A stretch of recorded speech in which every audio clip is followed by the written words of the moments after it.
Howdy, y'all.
Is the live stream going on?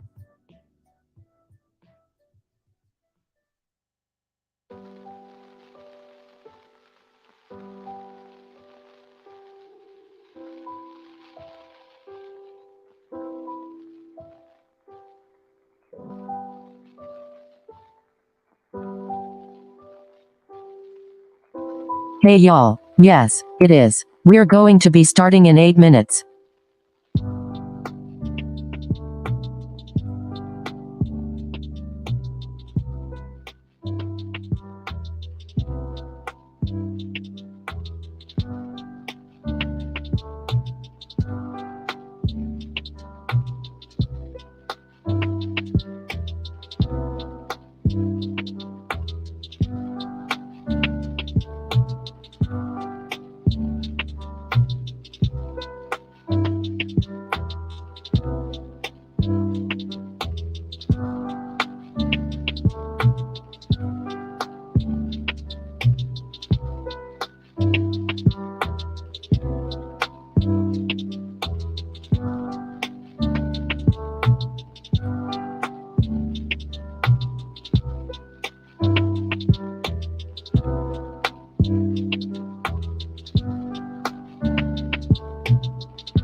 Howdy, howdy. Oh, whoa. Oh. Hey, y'all. I'm getting an echo. I don't know if y'all are. Give me 1 second to try figuring this out. This is it. Ooh. There we go. Okay. Hi. Welcome. Welcome. How's everyone doing today?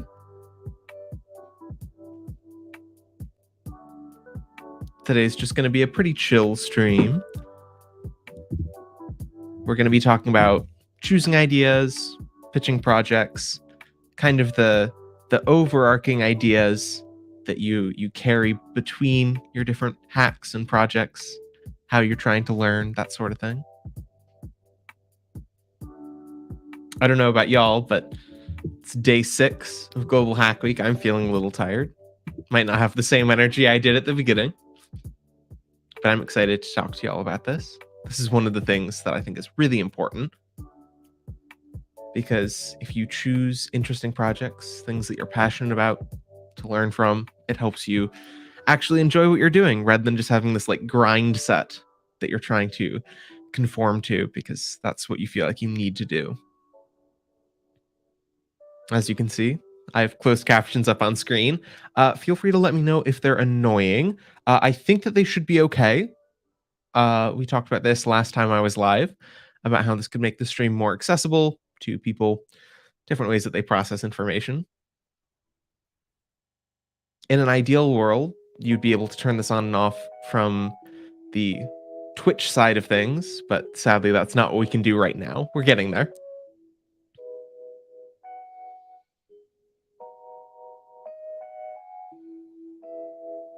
Chat's sleepy today. Normally y'all are much more vocal. Text to speech is on. Anything that you say will come through audibly, which should be fun.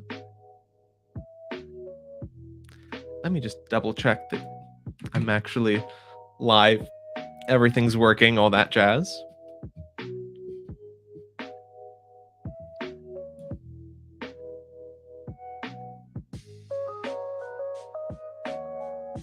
Okay, looks like everything's fine on my end. That being said, we might as well just get started, jump right into it. This is, I would hope, a more interactive session. I want to hear y'all's thoughts, help brainstorm projects and ideas for y'all based on things that you're interested in, either in learning or in working with, or all these different things. So feel free to talk and chat. I'm here. Y'all are here. The MLH community is here.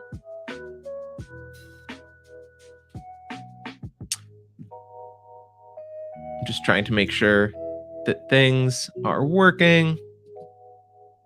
Okay, looks like everything's all set.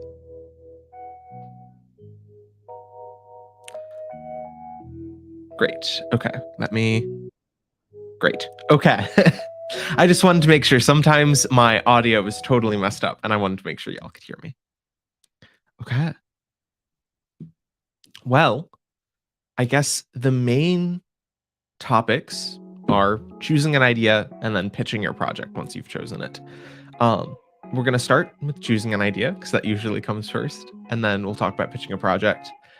Really, the main things that I'm thinking about right now, if we are grouping them into kind of overarching tips, tricks, tools, that sort of thing, when choosing an idea, the goal is to choose something that is small and that is personal.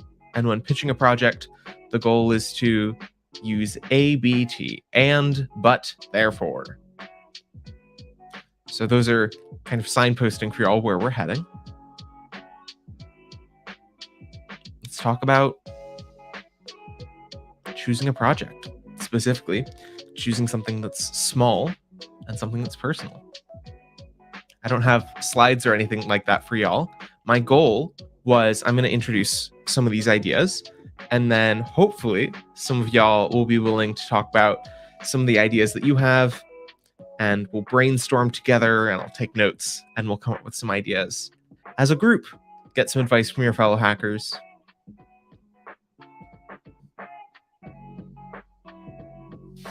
A little bit sad how quiet chat is right now, but I understand. It's been a long week. That being said, the goal in my mind when choosing a project, whether that be for a hackathon, whether that be for a school project, whether that be because you want to learn a new tech stack, API, tool, skill, is choosing something that sparks a joy and interest and passion so that you're excited to work on it rather than just, I don't know, feeling obligated to work on it. And the way that I like to think about that is by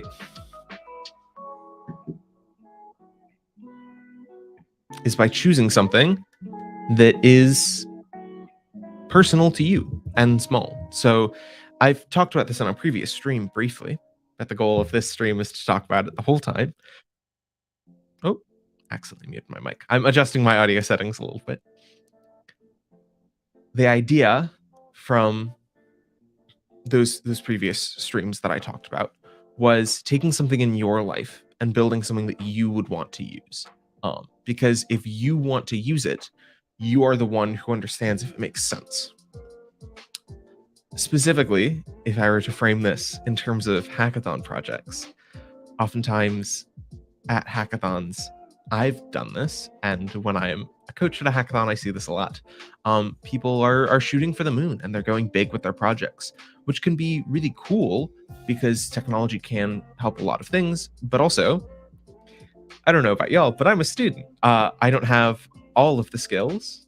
I'm learning, but I'm not an expert by any means. And also, my perspective on the world is inherently limited.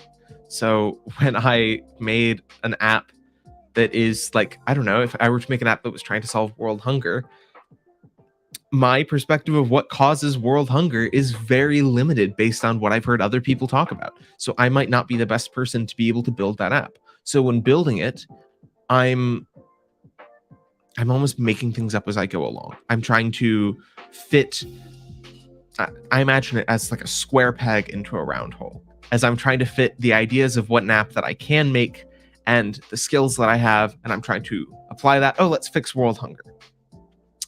Where your end product can often feel kind of, I think the best word that I can use is generic, where it doesn't show your passion, your interest, your skills. It looks like a clone. And not to say that clones are bad. I do work with MLH admissions, reading people's applications, going over their code, that sort of thing. And clones of popular applications are super common as learning tools. Making a Twitter clone or an Instagram clone or something like that, because it provides a structure for something that you're already familiar with. And by creating a clone of that, you can practice and learn. And that's very valuable. But also, it doesn't really show you much of anything unique. You aren't trying something new. You aren't showing off your unique skill set because you're cloning something. So that's kind of an example of the downside, of the bad, of what we might be trying to ignore. What we might be trying to do is create something that is very specific because of something that you want or like wish existed in the world. One of my favorite projects that I did at a hackathon was a tool to map what houses were giving out what for Halloween. And we pitched it as like for kids with allergies, but really you could mark which houses were giving out like the big full-size candy bars and which were giving out like potatoes or whatever. And it could like help you best do your route. And like it was crowdsourcing this information. We took this idea of an app like Waze, which crowdsources information, and we applied it to something that we thought would be fun to have or would have been fun to have when we were children going trick-or-treating. And because it was such a small idea, because it was so specific, it was very fun for us to work on. And we were able to come up with the features that we wanted very quickly and easily because we were able to just throw it around back and forth as the team that we were working on this hackathon project of like, what would the things that we would have wanted to know? What would those have been? And how would we have wanted this displayed? And like, could we include Dijkstra's pathfinding algorithm or Dijkstra's algorithm to like do sort of a traveling salesman problem thing of like, can it make the best, most efficient route for you for hitting all the houses that you can in the time that you have? And we were able to just kind of have fun with it. And because of that, I know that I learned a lot more working on that project than I did other hackathon projects, because rather than, I think one of the best examples from like my personal experience of a project that was very external facing but wasn't very fulfilling was I created an app with my brother that was supposed to help with volunteering and helping volunteers find volunteer service organizations, which like, yeah, that is like an okay thing to exist in the world. There's nothing inherently wrong with that. Am But I also, late? no, you are not late. We've been talking for a little bit, but I'm glad you're here. We're just going over kind of the basics of what choosing an idea can look like. I'm talking from some personal experience of my experience with hackathon projects and projects that I found most fulfilling, that I learned the most from. And then we're going to go on to hopefully brainstorming with y'all to give y'all some ideas of projects that you might want to make. Hello. Welcome. Thought I was tripping. I'm confused. Oh no, what's happening? Thought Twitch had CC. Yeah, okay. So, to go back a little bit, because people are showing up, people are waking up. Chat was really quiet earlier. Yeah, I set up closed captioning because people talked about that last time I streamed. That was on Thursday? Yeah, Thursday. About how closed captioning could help some people with processing information. So it was a fairly quick thing for me to set up. It would be great if it was on Twitch's end so you could turn it on and off, but it's on mine. So if it is annoying or like reducing the stream experience for anyone, definitely let me know and I can change it. But I think it's working. Welcome. That's really nice, thanks. I'm glad. Okay. So I'm going to go back slightly. Hello. Oh my goodness. Everyone's here. This is making me so happy. I was so sad earlier because I thought I'd just be talking to myself all stream. I think this session is best when I'm working with people to help y'all brainstorm ideas for projects that you want to make, rather than me just being like, well, when I did a hackathon, I really liked making this project, because there is some value in me sharing my experience. But the best thing that I can help with is helping y'all come up with project ideas. Happy. Didn't miss anything. Not really. Okay. So I'm going to go back to kind of the big framing that I did for this, the signposting, let y'all know what's happening and when. There are two parts to what we're covering. Hello. Oh my goodness. Chat's alive. I'm so happy right now. We're talking about really two things today: choosing an idea and pitching the project. Choosing the idea, the main concepts around that are something that is like small and personal. And pitching a project, the main idea is the ABT method, or and, but, therefore. Those are where we're going. We're going to start with choosing an idea. And what I want to do is, and I didn't know if I'd be able to do this, I want to eventually, let me quickly. How do you set up an AI to speak the chat, and how can you have the accurate subtitles? I can Hello. talk about that. Hello. Oh my goodness. Oh, there we go. Okay. I'm going to scooch this over a little bit so that everything is on screen, because that was covering up chat. Welcome. I'm so glad that people are pouring in now. So the AI speaking chat and having accurate subtitles. The AI speaking chat has been the big project that we've been working on this week for Global Hack Week. I can actually show the code briefly.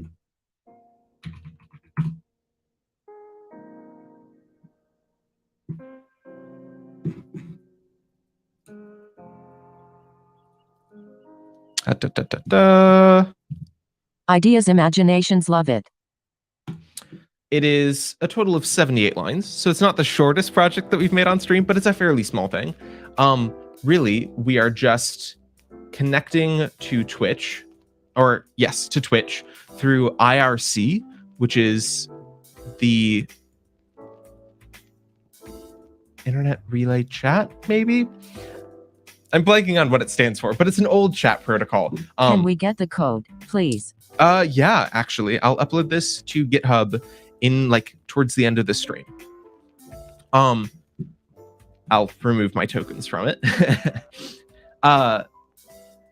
AI speaking chat. This is awesome.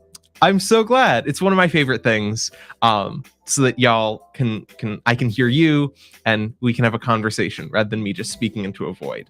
Oh, but really the project is just we reach out to Twitch to get information to be able to log in to IRC, so we can have a bot that then connects to chat.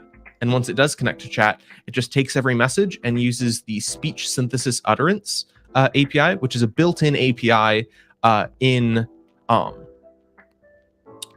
browsers. You wrote the code yourself? Is it only applicable to Twitch? So this code specifically is applicable to Twitch. That's a lot of steps. Oh. We made this code earlier in December for YouTube. And then this month we did it for Twitch.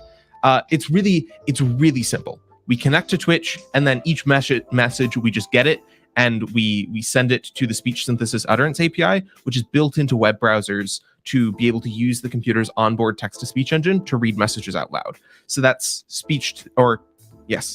text. That's text-to-speech. So I can modify it to fit something else? 1000%. Yep. So this is text-to-speech. And then y'all were asking about the speech to text that is right down here. This is the newest edition. This was on Thursday. There is a web captioner is a tool project. I don't know the exact best word for it, but it is. Yeah, you have given us the freedom of speech. I have. That is both a good pun and also you can speak freely. Web captioner is what I'm using for the captions. So it just takes speech to text using the flip side of that API that we were talking about here. This API is the speech synthesis utterance API. And I'm blanking on, does it say? Darn it. Okay, it doesn't say on here the API, but in the same API package, there is an API that is built into web browsers to do speech to text. So I just have this open in a different window on a virtual monitor that I have then piped through OBS to show that on screen. In an ideal world, I'm able to send this directly to Twitch as closed captions, so that y'all can turn closed captions on and off and do all that jazz. I need to get a few things from MLH first to be able to ask Twitch to receive that. But for now, we're doing this. So I currently just have it on. Share the link for making subtitles, please. Yeah.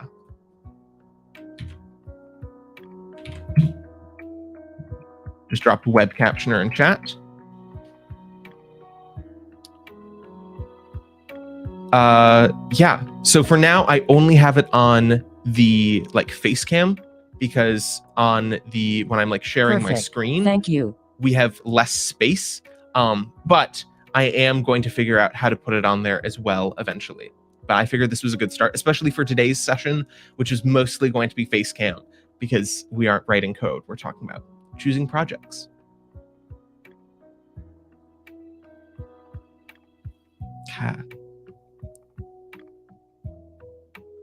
Okay. Giving y'all a couple more little bit to ask questions, that sort of thing before I move on. I am glad that y'all enjoy this. This has probably been my favorite Global Hack Week thus far, working on these projects and being able to give y'all the power of speech. I think it's made it a lot more fun.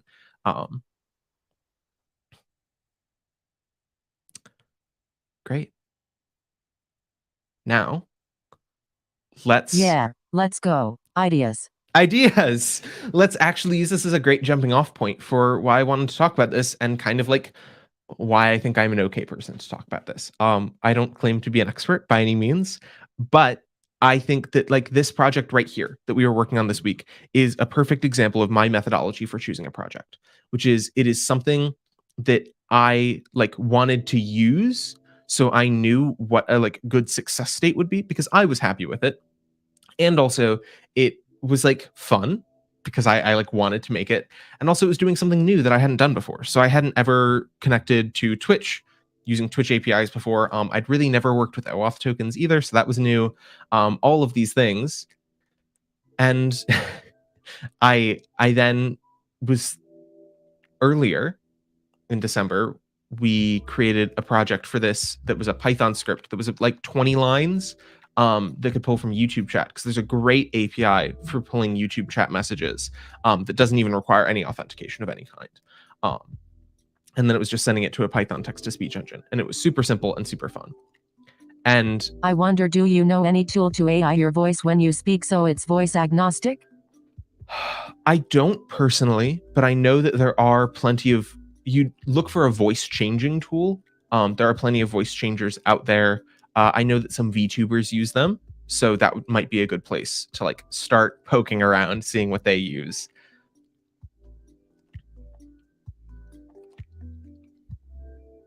There is also, this might not be the best thing yet, but Vol-E is a Microsoft AI project that is text to speech based on only like a 3-second voice sample. It's very new, just came out like maybe a month and a half ago at most. So it might not be production ready yet, but it's a thing to look into and to think about.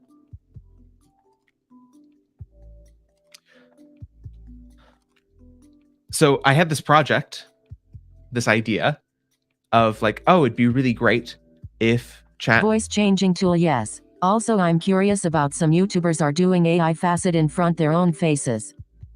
Yeah. So either as VTubers or as deepfakes. I know Nile Green. I don't believe they're called Nile Green anymore. I believe their channel is Mr. Green. But they were a Nile Green deepfake or a Nile Red deepfake. If you know of Nile Red, he's a like chemistry YouTuber. He does really weird chemistry things.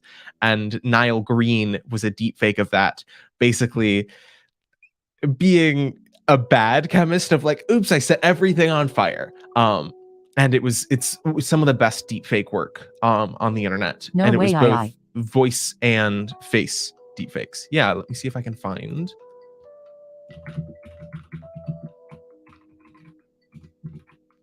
I believe he also did Mark Roper as well. Yeah, here we go. I'm going to drop this link in chat. This is a perfect idea for a hackathon. Oh, sorry, I didn't mean to cut you off. I just don't want text-to-speech reading out this link. I'll read it out for you.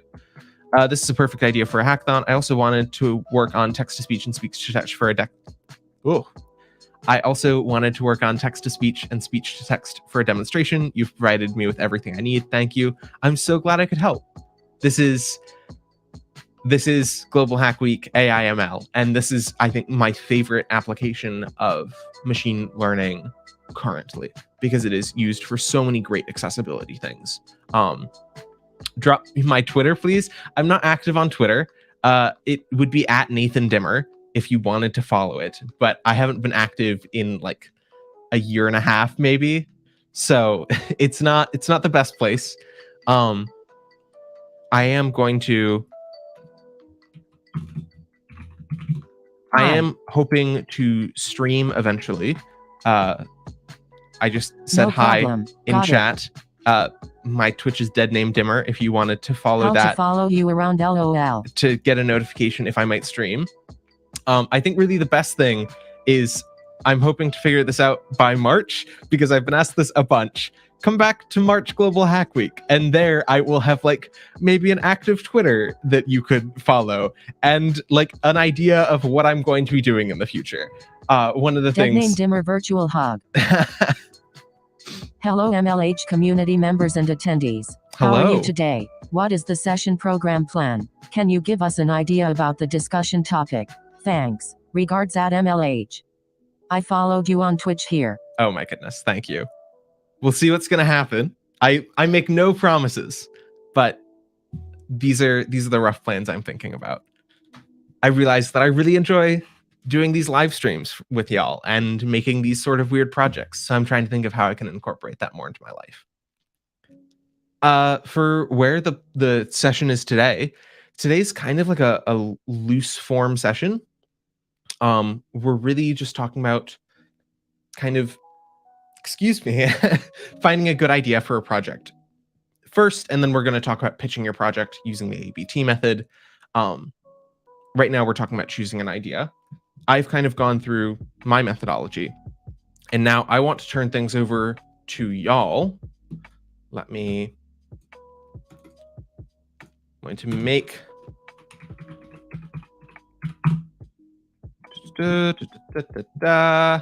Nice haircut, dude at MLH. Ta-da, thanks. What I want to do here, actually,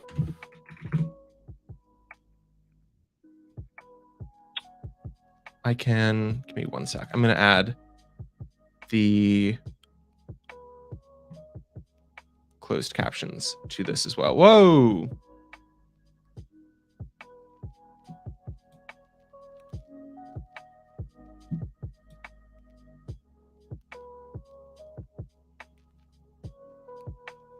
Okay.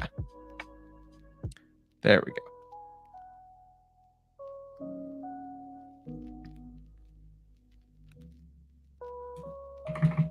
That should work for now. It's not perfect, but it is better than nothing and should help. Great. Okay. Back to what I was saying, which was the idea now is to work with y'all. Does there an MLH swag drop for this session? There is sadly not a swag drop in this session. I'm sorry. I don't have the power to give out swag. Oh, but right here, I want to work with y'all to brainstorm ideas for projects that y'all would want to make. So throw out in chat tools that you want to use, I don't know, games that you enjoy, hobbies that you have, any snippets of ideas, and we'll spin those into project ideas.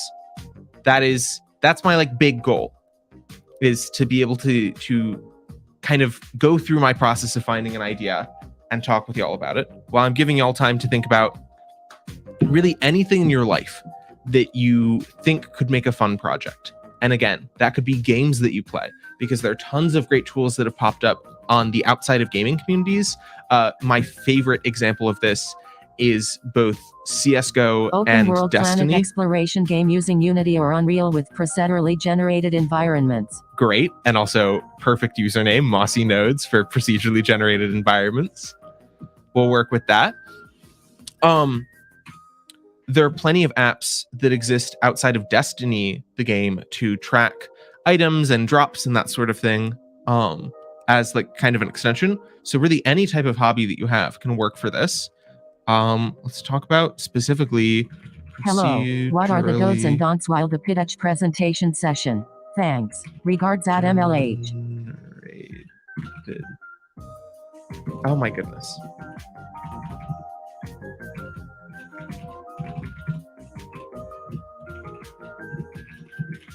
We aren't going to be I talking about want to pitches work on a yet. project where I can blend AI with law. And how and where can AI help us with law? Okay. Specifically with that,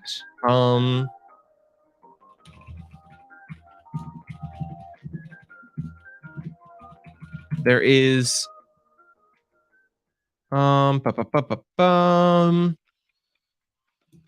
let me find. There's an example of this that is happening right now. It's kind of been a flop, sadly. You have any hackathon projects where you had to do a slide presentation? We're going to talk about this in the presentation section because yes.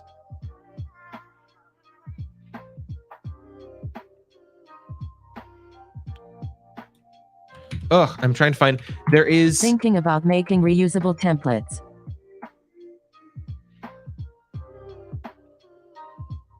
Do not pay. That is what we're looking for. Do not pay. I'm going to drop this link in chat. Is a tool that I'm not giving legal advice of any kind. I'm sharing this because it's an interesting AI project that is designed to help people automatically contest parking tickets using AI. But also they, looking at this, do a whole lot of different AI law things, including discovering and applying for scholarships, apparently. So check this out if you're interested in looking at what already exists with blending AI and law. Yeah, slide presentations can be boring sometimes. We're going to talk about this. We're going to get to presentations. We're starting with ideas, and then we're going to go to presentations. We'll get there. What else? What are the things? What are link to that scholarship AI? I already did. It's donotpay.com. What is the pitch deck presentation structure for the jury community members audience? Thanks. Regards. If you're asking about Do Not Pay, I have no idea. And again, please, we're going to get to presentations. We're going to get there. But to be able to present an idea, you first need to have that idea. So we're going to go sequentially. AI in space exploration. Okay, great. What are some tech stacks and tools, APIs, that sort of thing that y'all have heard of and you've been like, ooh, that seemed interesting, but I don't know how I would try that?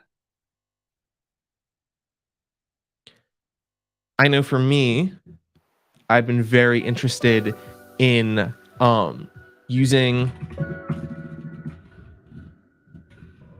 DALL-E, and I'm also interested in creating narrative / storytelling experiences on stream. TensorFlow. That is a really good example of you can do so much in TensorFlow. It's so hard to get started with that because it's one of the things where people say you can do anything with TensorFlow, but that makes it sometimes really hard to know where to start.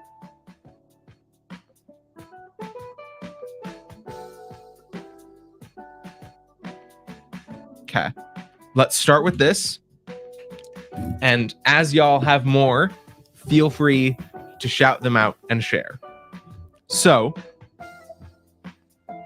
let's take a look at this. I've kind of grouped them already based on how y'all were saying them, but let's start with AI in space because that's the broadest.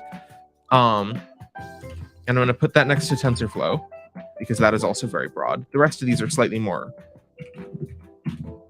We have our broad idea seeds, and then here we have more specific idea seeds.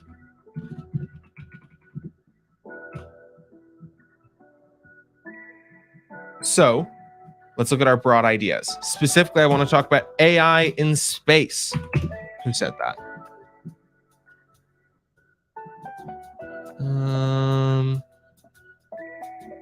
Halal. You said AI in space exploration. What interests you about space? Is a legal website. Yes, but if you scroll down on the list of features, it does have discover and apply for scholarships.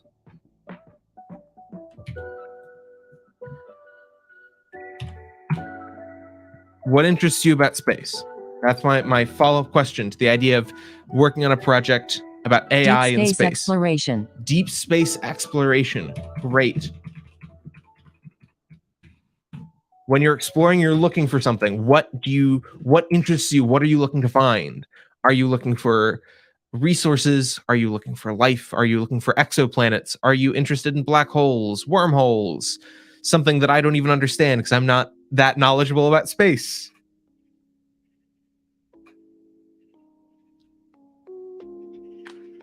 What I'm doing here is I'm asking questions to try drilling down because we have this big idea of AI in space and deep space exploration. Okay.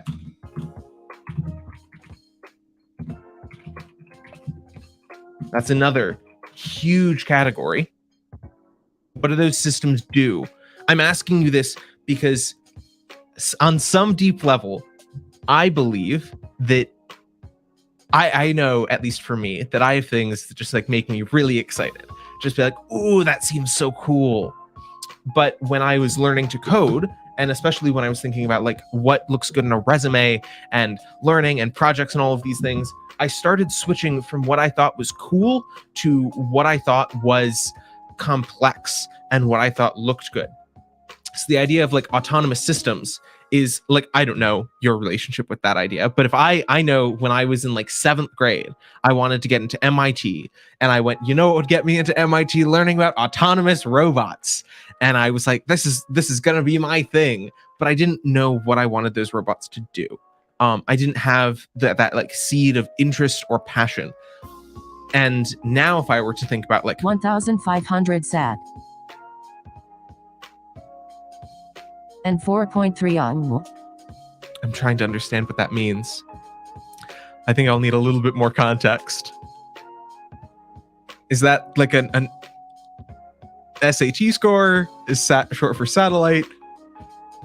I'll need more context for that one. Oh, but what I want is space colonization. Great. This is getting a little deeper. Space colonization. Cat. Got it. Was looking for the word. I'm so glad that you are like being willing to work through this with me. Because I know at least when this comes from me, I did specifically over hackathon or over COVID, like a hackathon every weekend. And in doing that, it burnt me the heck out. It was awful. I would not recommend doing a hackathon every weekend. This is at the beginning of COVID and everything had just been canceled. And I was looking for something to fill the void. Return date finder for satellites. Great.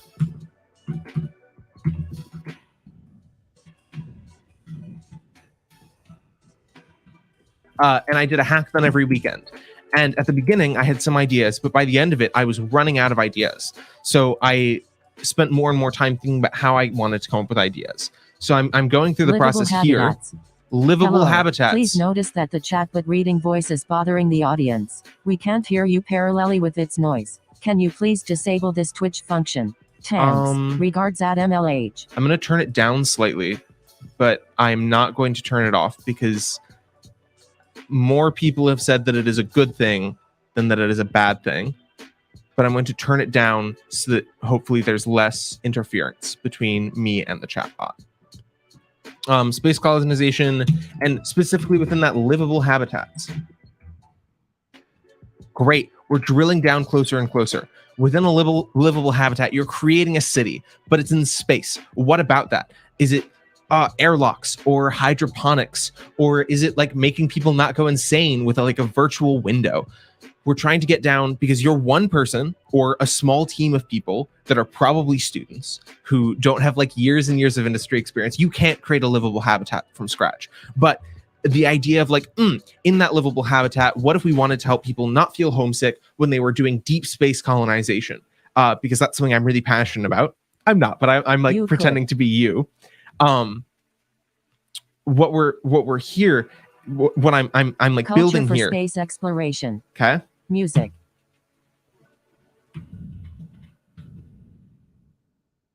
Tony Stark style. With help emotionally. Will. Great. within livable habitats, I'm going to give an example of what if we wanted to help people Share feel... the code afterward, PLC. Yes, I will make sure to share the code for the chatbot that we're running. That is, I will make sure to share that. Don't worry.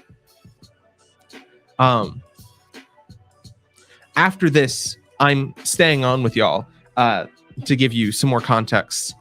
5 p.m. Eastern time to 7 p.m. Eastern time is this technical session, and then 7 p.m. Eastern time to 8 p.m. Eastern time, I'm running a mini event. So between those two things is when I'm going to be sharing the code to give us a little bit of a break between.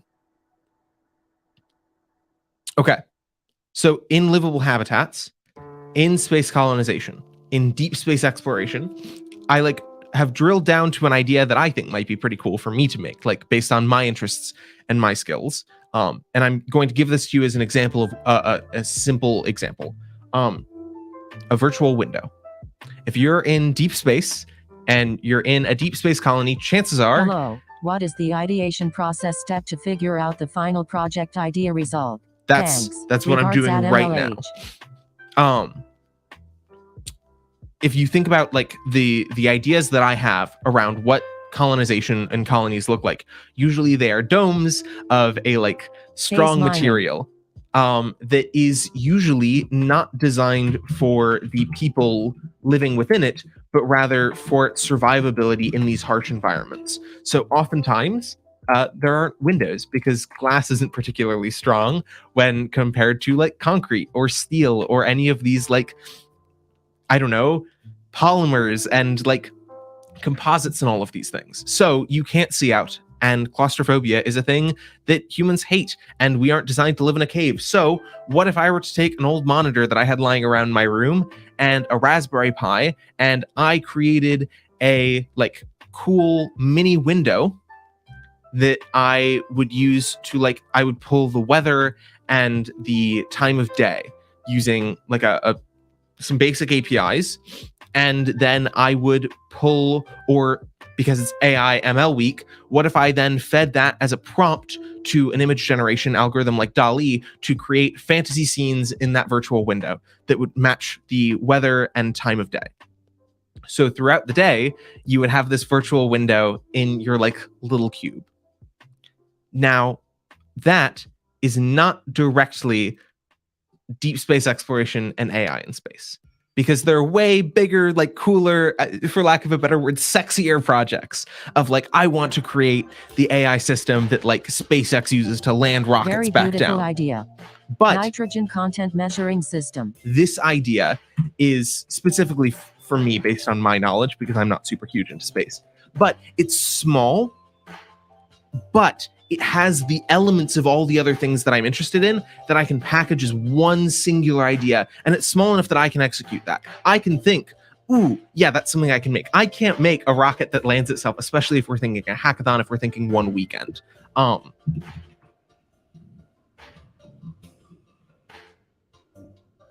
probably there. So I can make that project. And specifically, I now have an end goal in my mind of I can envision myself looking out this window. So I know when it's good enough because I can think that I'm happy with it. Whereas if we were to an example of a project that might be a little bit outside of the scope and might make things harder would be, what if we said, I want to create a system that autonomously manages resources for a space colony? There's so much there. And unless you are an expert in space colonies or an expert in resource management, it can sometimes be hard to actually get the what the end state is. This is the concept that we're kind of getting to here. I didn't get your project idea. Can you explain more? Yeah, thanks. I'll follow Regards up. At MLH. What we're getting to is the idea of the minimum viable product.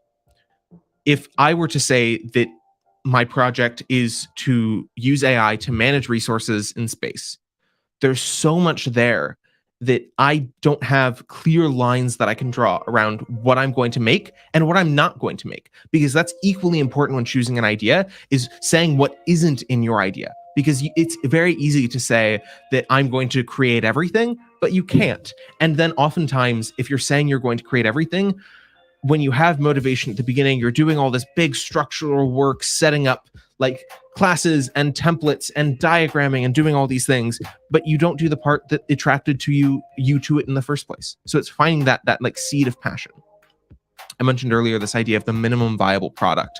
This is, I think, the like most important crystallized example. And I didn't start with this because this has a whole lot of association with Silicon Valley and startups and pitching and all of these things, but it is a valuable idea. The idea of a minimum viable product, or in game development, a vertical slice, is a small idea that is the minimum amount that you can make to prove your concept. And I think the best example for this is with video games. If you wanted to create, let's say you wanted to create Mario, your traditional platformer Mario. If you wanted to create Mario, you could easily go down a list of all the things that are in Mario. There are moving platforms, and there are power-ups, and there are enemies. There are multiple types of enemies, and there are pipes that you can go through, and there are multiple different worlds, and there are like small mini games, and there are all these different parts. And it's very easy to I believe the space colony is a huge project. I'm turning off text to speech while I explain this.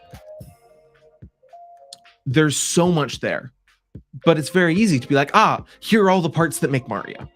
But a minimum viable product for that is a character that can move and jump around in a space, because that is the like core idea of Mario, is the joy of moving your character through a challenging environment. So really all you need is a character that can move and a level that you can interact with. That's probably just a couple static platforms. And that character doesn't need to have art. It can be a cube or a square moving around on rectangles. And maybe there's a red rectangle that if you touch, you start over. That is a minimum viable product for Mario. You're stripping away all these things to get to just like the central idea. And that minimum viable product is much easier for you to actually accomplish. So it's by framing your ideas as, what is my minimum viable product? Getting into the habit of doing that. And you can Google minimum viable product. I often talk about this on my streams, this idea of, I am not like the end all be all master of these things. I want to give y'all kind of some concepts, some ideas, things that I've been introduced to that you can do your own research about. This is, I think, the one that you would follow up on, which is, what is a minimum viable product? How do you choose that? And there's tons and tons of people talking about this, because you build a minimum viable product before you go to a venture capitalist. That's kind of the process, or you at least have that idea in mind. And thus, because of that, there are resources around this. Sorry, I'm trying to keep track of chat and I got a little bit distracted, but I want to come back. That is me giving my examples based on what y'all talked about. Add venture capitalist.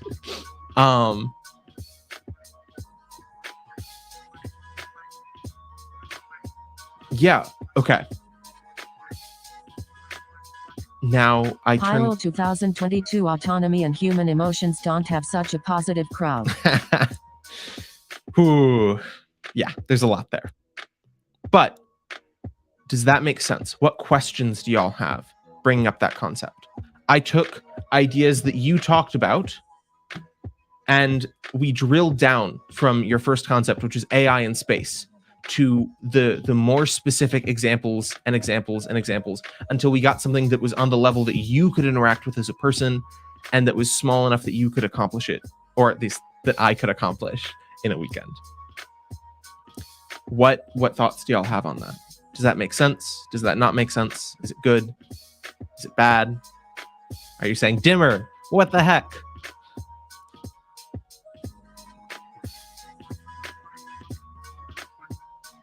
what I'm trying to do is, again, give examples for y'all of how I go through that process. So you can take what you like and leave what you don't and find your own process. Because this is a creative process. It doesn't work the same for everyone.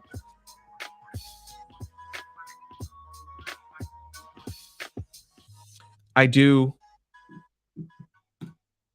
a debris collector, especially a filtration system. More hints PLZC. This right here, Wombo Combo.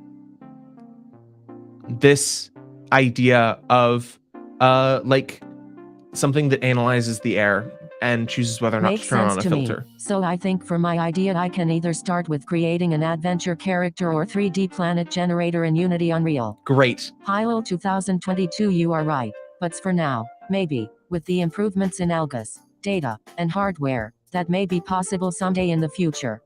It seems like a sci-fi movie script scenario. Regards at MLH. Hope it's not patented license. So the good news is that we're at the stage, or at least I'm at the stage, where I'm not trying to make anything big and commercial. I'm trying to learn. I'm trying to like figure out what I enjoy making. And thus I don't really care about patents or licenses. I'll patent infringe all day for my personal project because I'm not trying to monetize it and I'm not trying to send it to anyone else. Dimmer. So I feel like it's very easy to get caught up in that trap of like, what if someone else has done it before? Who cares? Like the point of these projects, specifically at this level, is experimentation. And if you do eventually want to be a founder of a startup that makes this sort of thing, by making multiple things beforehand, you have learned about that process. Let's say that you want to be the next big like space tech manufacturer. And if you make that particle filtration system and it goes all over patented tech and you use half of a Dyson vacuum in making it, that's not necessarily the basis of your business, but the experience that you gained while doing that project will help you get to that end goal. You don't need to start at the end goal. You can start with smaller projects and build up to it. And Mossy Nodes, yes, that is a great example of starting with either creating an adventure character or a 3D planet generator in Unity Unreal. I personally would start with a planet generator. What is the added value of the space colony project idea?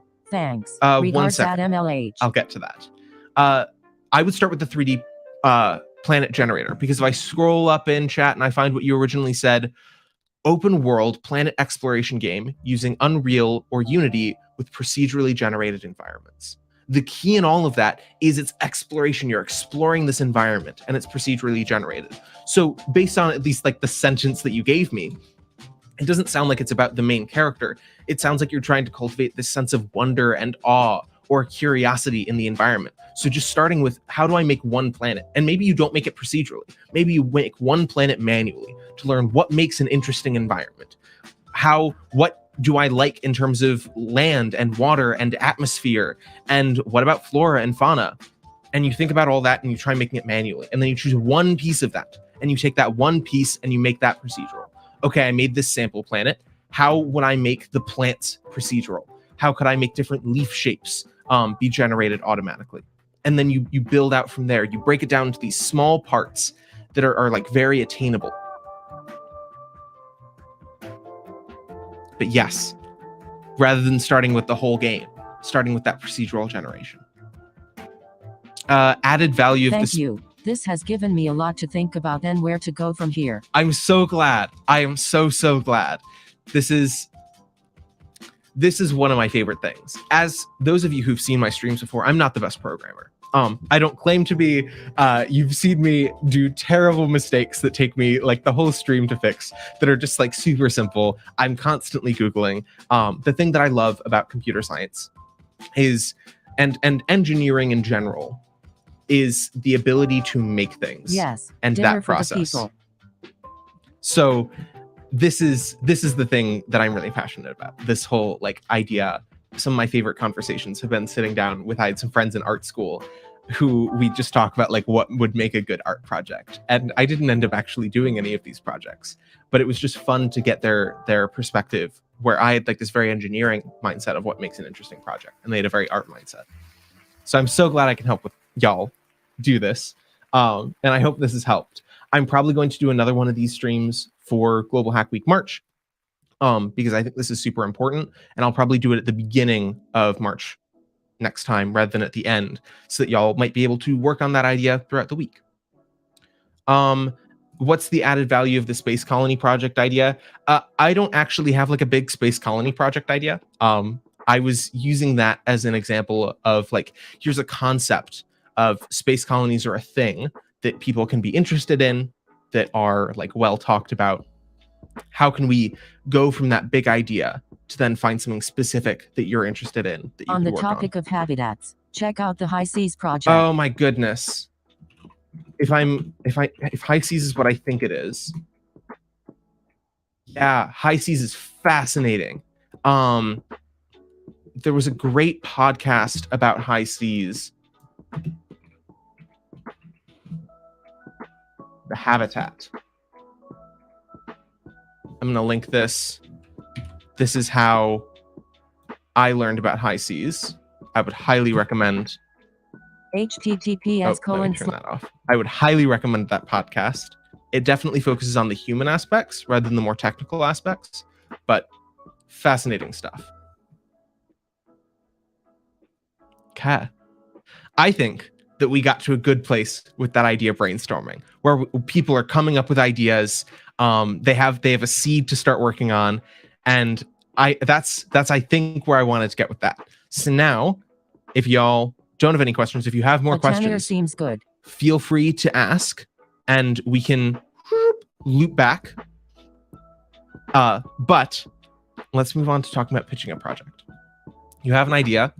You've made your minimum viable product. Oh, hi, Adam. MLH, Welcome. Thank you.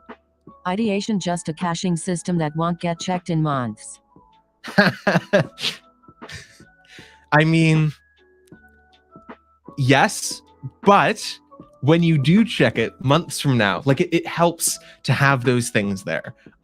There's also like a mental health argument here of like making these sort of things takes a lot of energy and resources, and learning is one of the most resource intensive things that you can like put your body through. And having some ideas on the back burner, doing this like intense creative stuff. Captions.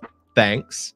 Doing this intense creative stuff when you feel up to it can help you, so that when it's cached and a couple months later you come back to it, let's say you like, I don't know, you're going to a hackathon, which is another like really exhausting thing. You have done some of that work already. You're kind of easing the load. It's okay that it's cached for months. And you don't need to act on every idea. Some of the best ideas that I've had personally are combinations and interlocking like meshes of ideas that I've had in the past that I never ended up working on.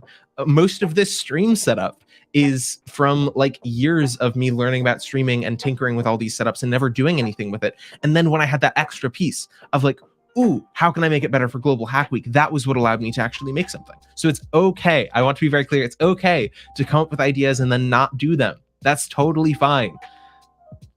Okay. Let's talk about pitching a project. I've mentioned this like 3 times now as kind of a teaser trailer of what I want to talk about here, which is ABT, and, but, therefore. I'm going to Google this because I think there's a really good website for this.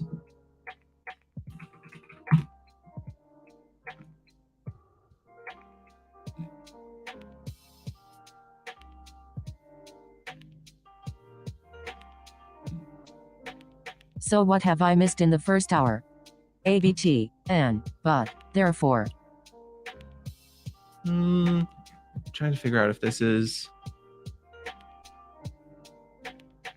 Yeah, okay. I think this is a good reference card. It's not perfect.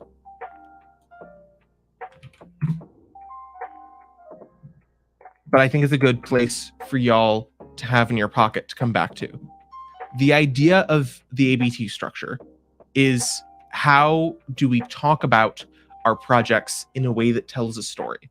Because narrative is the like best way to interact with humans. There's a reason that we've been telling stories our entire existence. It's just like something that is very meaningful. So when you're pitching a project and you want to talk about the amazing like tech stack that you made, great. How can you wrap that up in a narrative of like, why is that important, basically? So ABT, and, but, therefore, is setting it up, the and, something and something and something and something. Then we get to the problem, but and then we get to the solution. Therefore, I've done this. So the example, let's talk about, one second, let me grab some water. I've been talking very excitedly for an hour.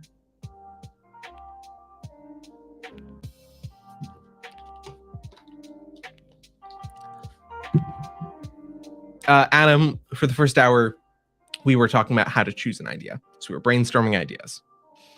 And the idea that I gave is like my specific example. Went through here. Great.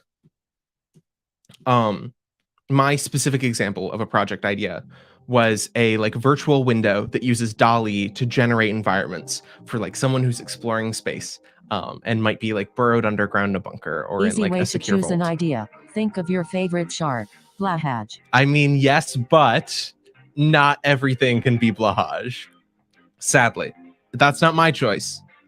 I've just been told by scientists that there are things Left in the world other than parenthesis. Blahaj. I know. Tragic. Okay.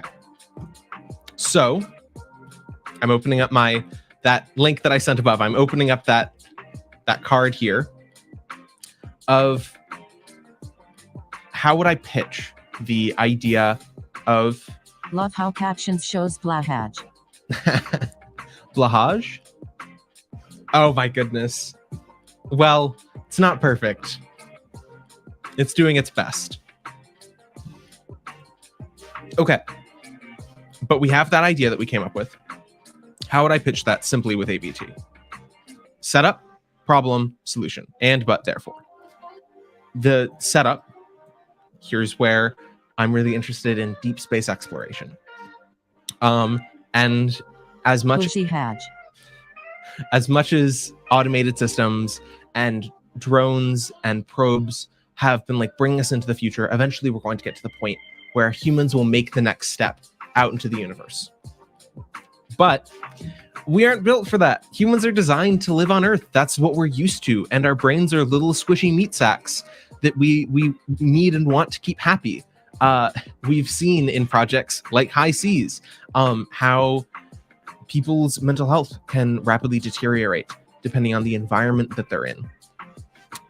And thus, therefore, I wanted to create a project that would help people maintain their mental health and a sense of connection to their home when they're traveling out in space. So I've created this virtual window, that uses DALL-E and this Raspberry Pi to generate scenes outside that match the weather conditions of the outdoors and the time of day. That's the simple structure. Then from that, I can then go into all of the technical challenges that I faced and all the cool things that I did. But I've given people the why it matters. They care, or at least hopefully. They hopefully care. They have some context to latch your project onto. And this is also one of the reasons why choosing a super vague general project. It reminds me by the Mars movie film interpreted by the American. Totally. The Martian is a very connected piece. That's honestly one of the things that I've been pulling from when I'm thinking about like what I'm picturing the Hab from The Martian when I think of this. If we have a project that is super big and super general, let's say I wanted to create an automated system for driving. I could come up with the and but therefore. The and is like many people like our infrastructure is car dependent. The but is human drivers cause X number of accidents a year. Therefore, let's create self-driving cars. You can do this for anything, but I think it works best when it's something that you have a personal connection to, and it's something small enough that it is easy to connect to on a personal level. The self-driving car one is actually kind of a good example because car accidents killing people and causing injuries and things like that is a deeply personal issue, along with a societal one and all of these other things. But if you have, maybe I'll go back a little bit and talk about the infrastructure example.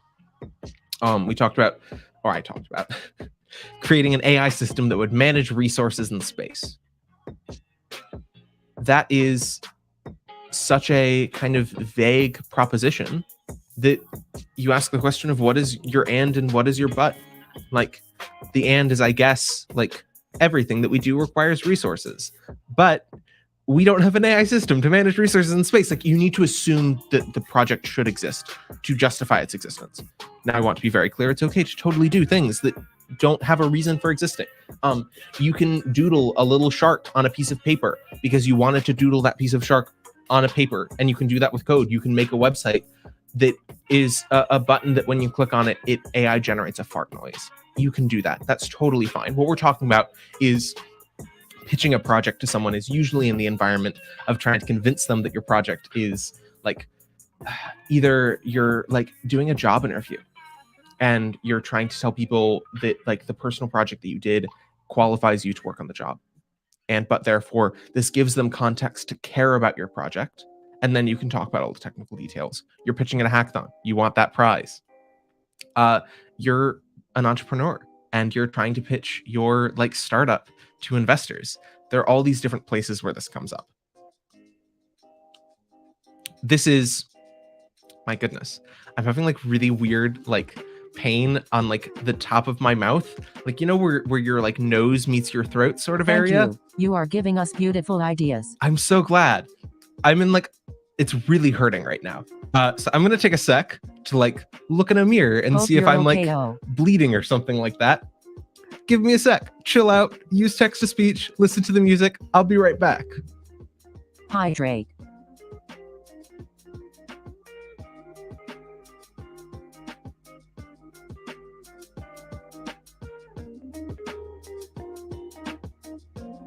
Text to Haj.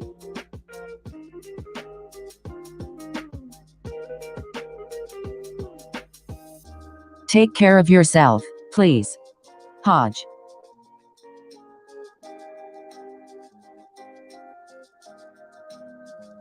Blah.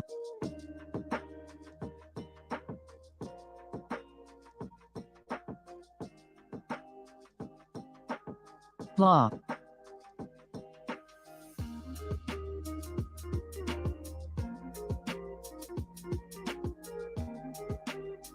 Blah Haj.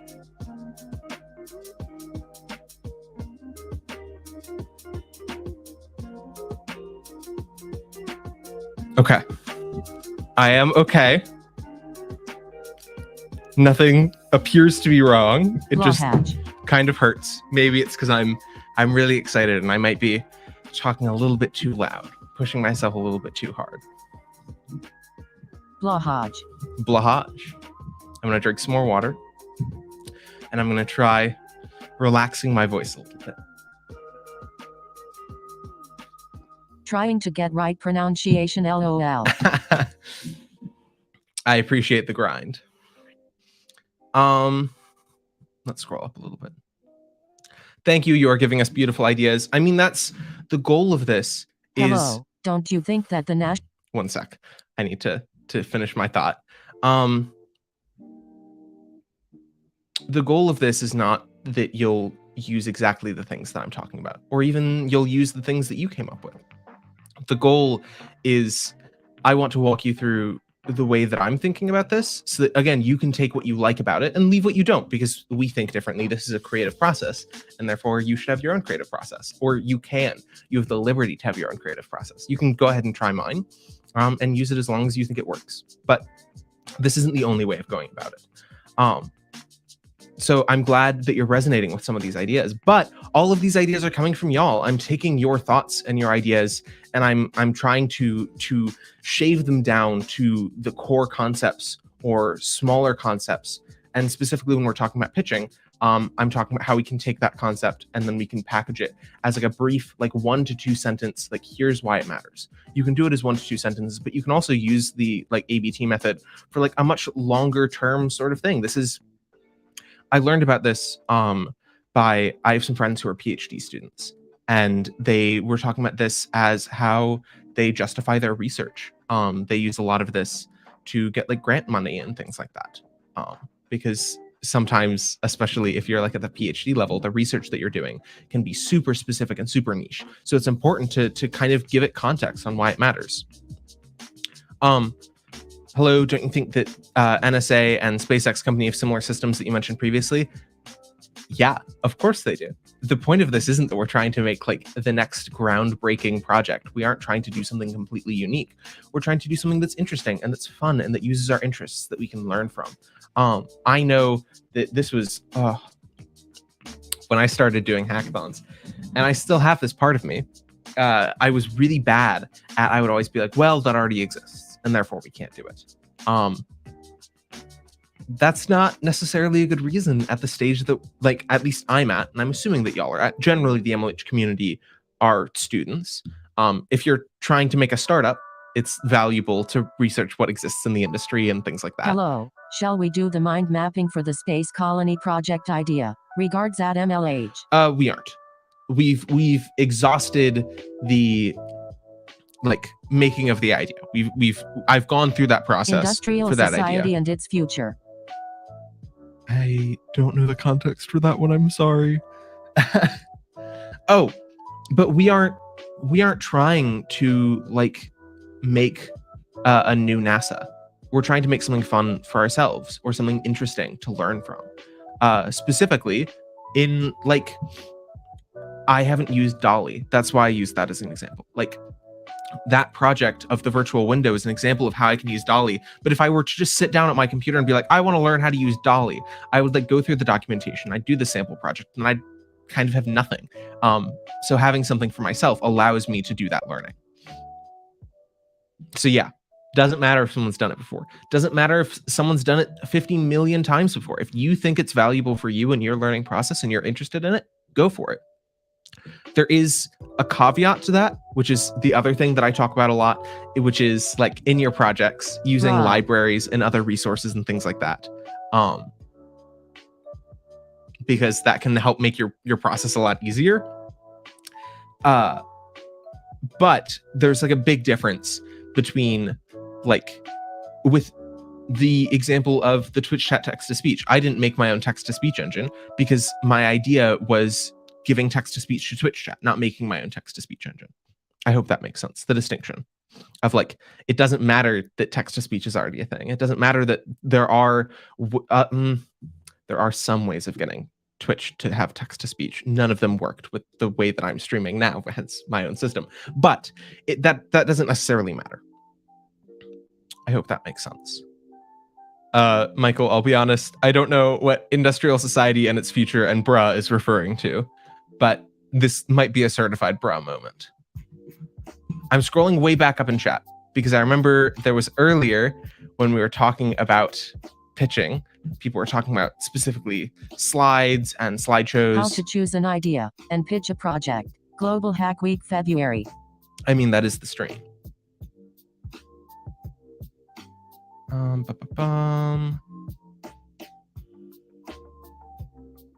trying to find the questions that people were asking that I was like, we're going to get there. We're going to get there. Trust me. Okay. You have any hackathon projects where you had to do a slide presentation thinking about making reusable templates?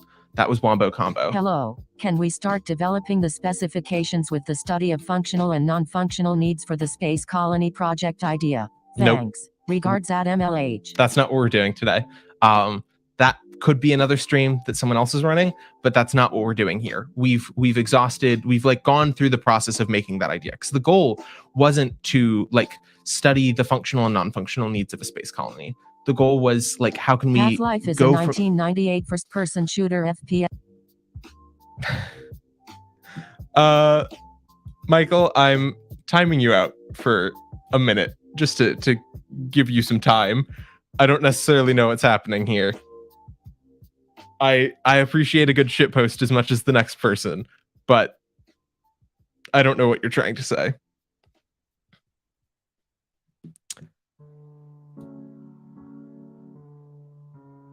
Okay. Wow, captions does swear words too. I mean, if it didn't do swear words, it would be kind of bad captions because you'd want to know if I'm swearing or not.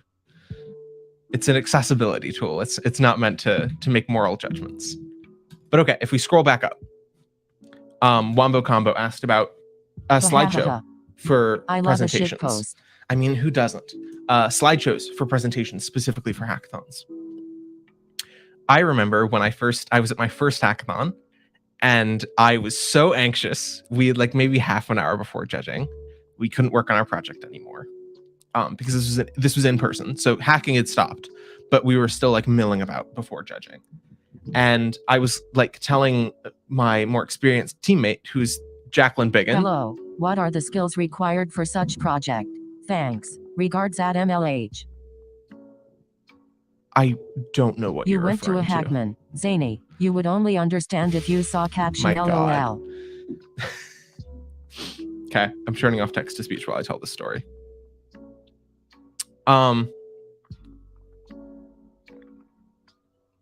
Okay, so I was at this hackathon with Jacqueline Biggin, who's another coach with Major League Hacking. She's wonderful. Definitely check her out when she's doing streams and things like that. She's wonderful. But she had been to one more hackathon than I had. This is my first hackathon. This was her second hackathon. And I really wanted to make a slideshow. And she told me like, no. We don't need to make a slideshow. And I was like, are you sure? Are you sure? I was a sophomore in high school at this point. So I was used to like, whenever you're presenting something, you make a slideshow and you have your PowerPoint transitions and you do all of these things. And what she showed me was really like, when I'm talking about ABT, this is like a very simple, like a very boiled down, like clean approach. That was really what she did, which is she told a story of like why her project was meaningful. And then the second thing is she interacted with the judges. Because in so many instances, like there are very few times where presentations are lectures, where it is like, here's my one thing and I'm giving you that one thing. And I'm like specifically laying this out in this way because the idea of a slideshow, specifically a slideshow that might be standardized and templated, is often boilerplate. It's like the slide that is like the hello, my name is. It's the slide that is like the like name of the project. It's the slide that is like, I don't know, your team members' names. It's the slides that are like the list of all the tech stack things that you used, where all of those things have a place. But if you put them into an entire slideshow and you have that repeating each time, it takes up a lot of space and time where you could be really telling this story. So that being said, Adam, slideshows are fun. Yes, slideshows are fun and they can be fun. I think the thing that makes them fun is using them as a visual aid to your presentation. So let me find my dev post. I'm going to try finding an example here of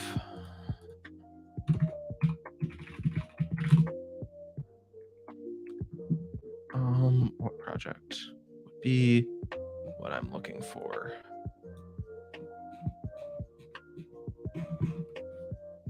Nope.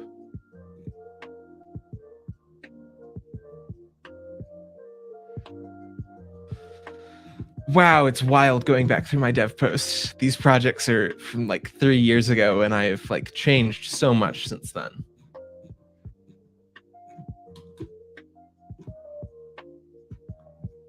Oh my goodness. One of these projects, I do have a slideshow and I like disagree with this slideshow. Like I don't think it is necessary.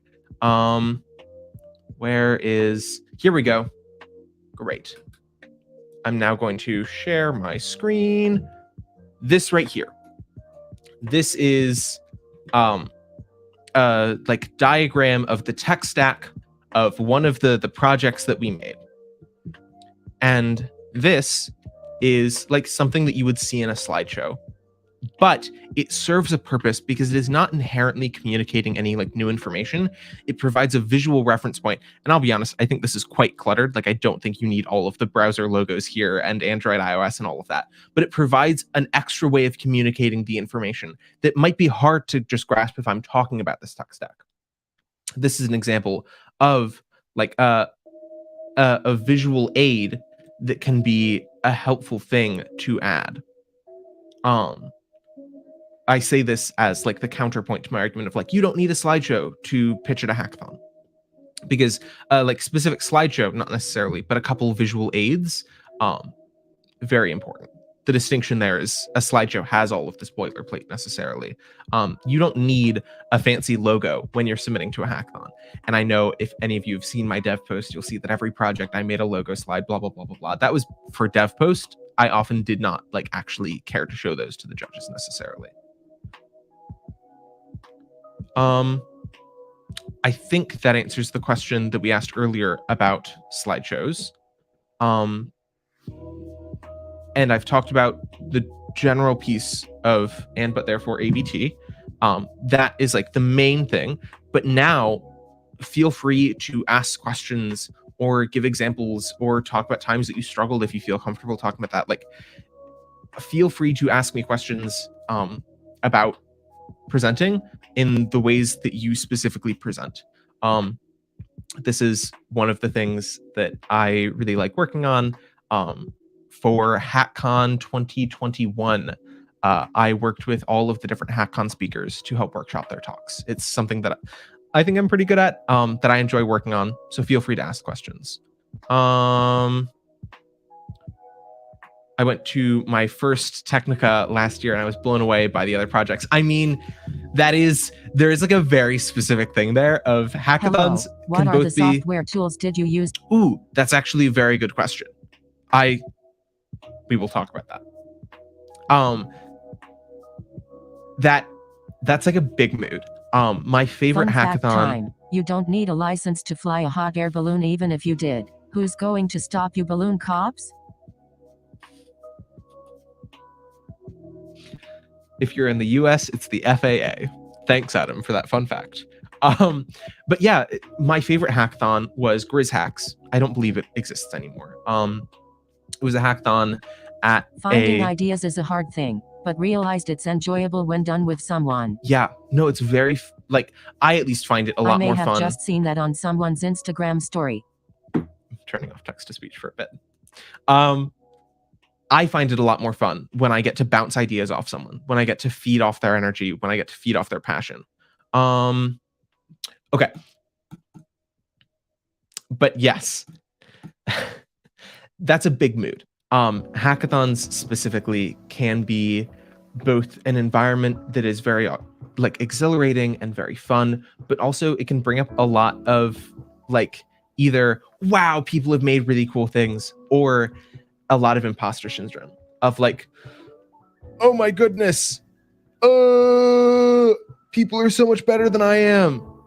Can we turn off the text-to-speech when we want to explain something? Yes, I'm getting better at that. I'm still learning when to have it on and when to have it off. It's a tool like any other. And I think it's really important to, like, I don't know. My favorite hackathon was a small hackathon by a small university that wasn't super competitive and was just super friendly. The University of Michigan. I live in Michigan, for those of you who don't know.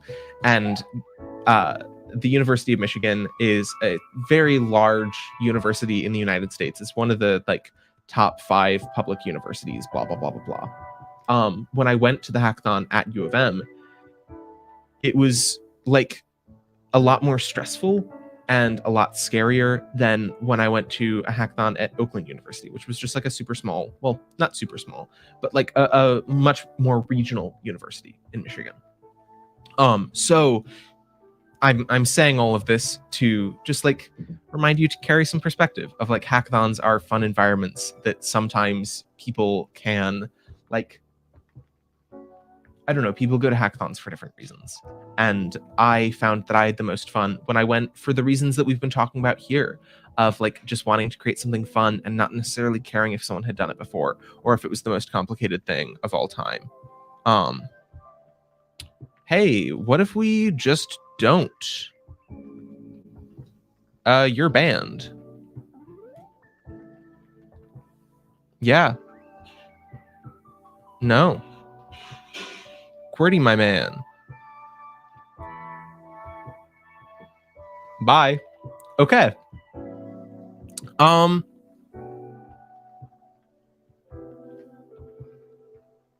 Sorry. Yeah, I mean, it's the internet, and I do have a pride flag behind me, so I'm just glad. Thanks, Adam, for help with moderation there.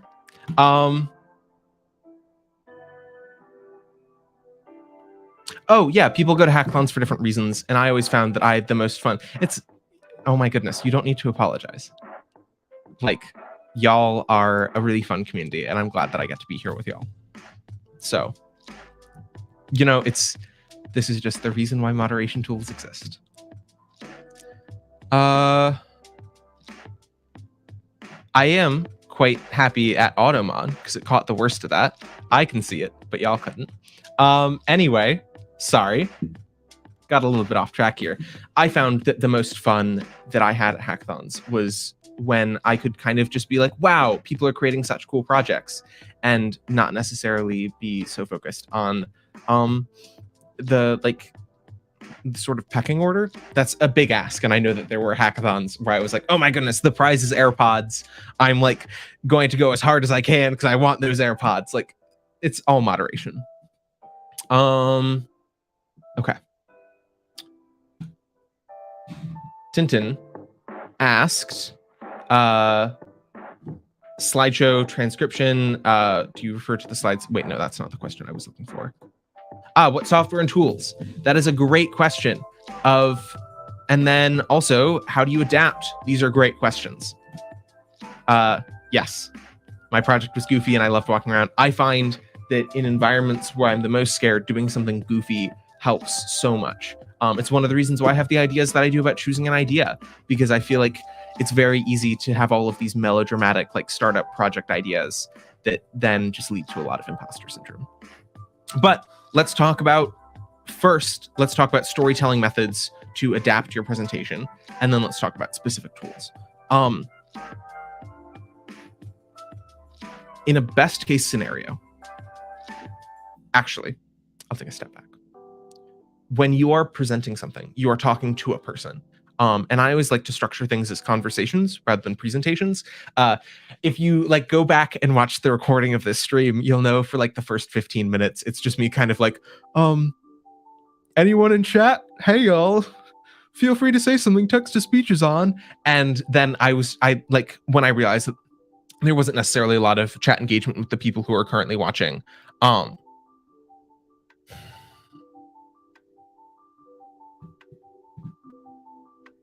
Sorry. Got distracted by auto moderation stuff.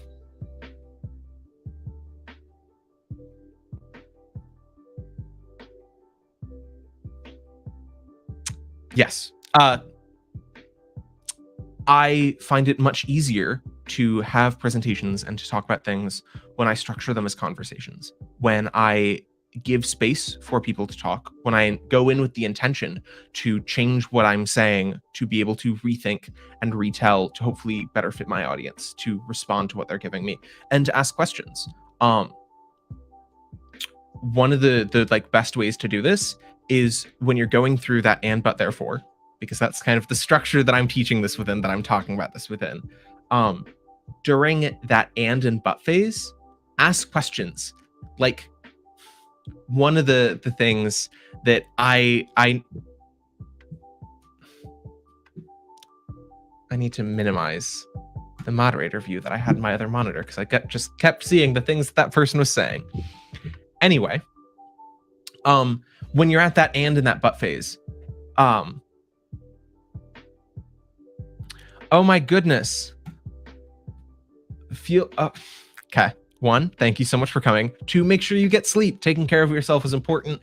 3, the recording of the stream will be on YouTube like all the other ones.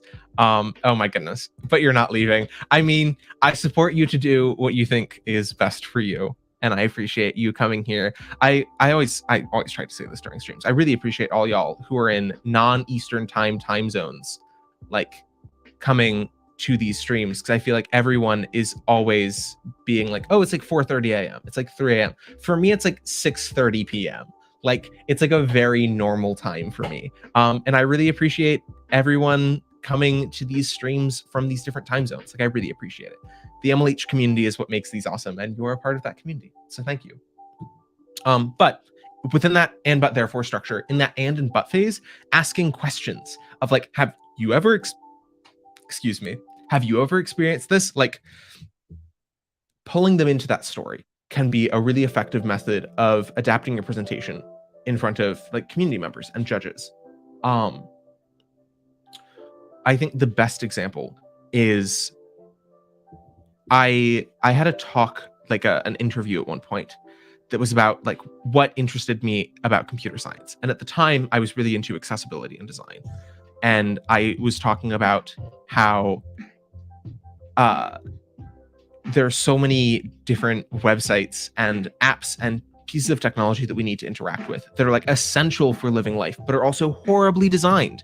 And I don't know about places other than the US. I assume that it kind of extends, but at least within the US, oh my goodness, some of the worst designed websites that I've ever interacted with have been the government ones that I like have to interact with to like do my taxes.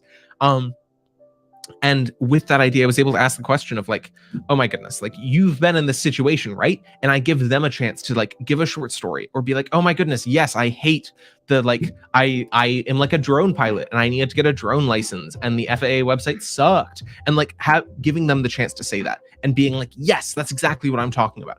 Or if they're like, no, I actually love all of the government websites. I love web design from 2008. I can be like, great, but it could get so much better, and I can react to that.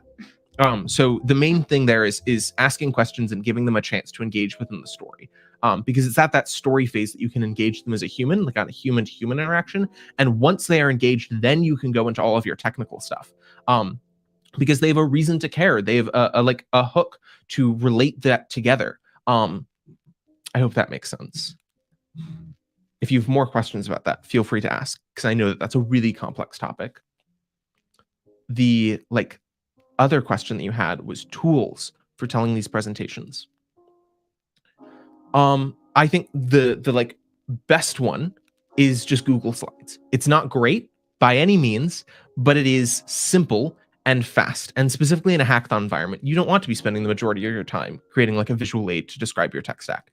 You want to be able to click and drag in some pictures and some arrows and be done. With that though, I am going to find there are a couple of ways of turning Markdown into slides that I've been looking at.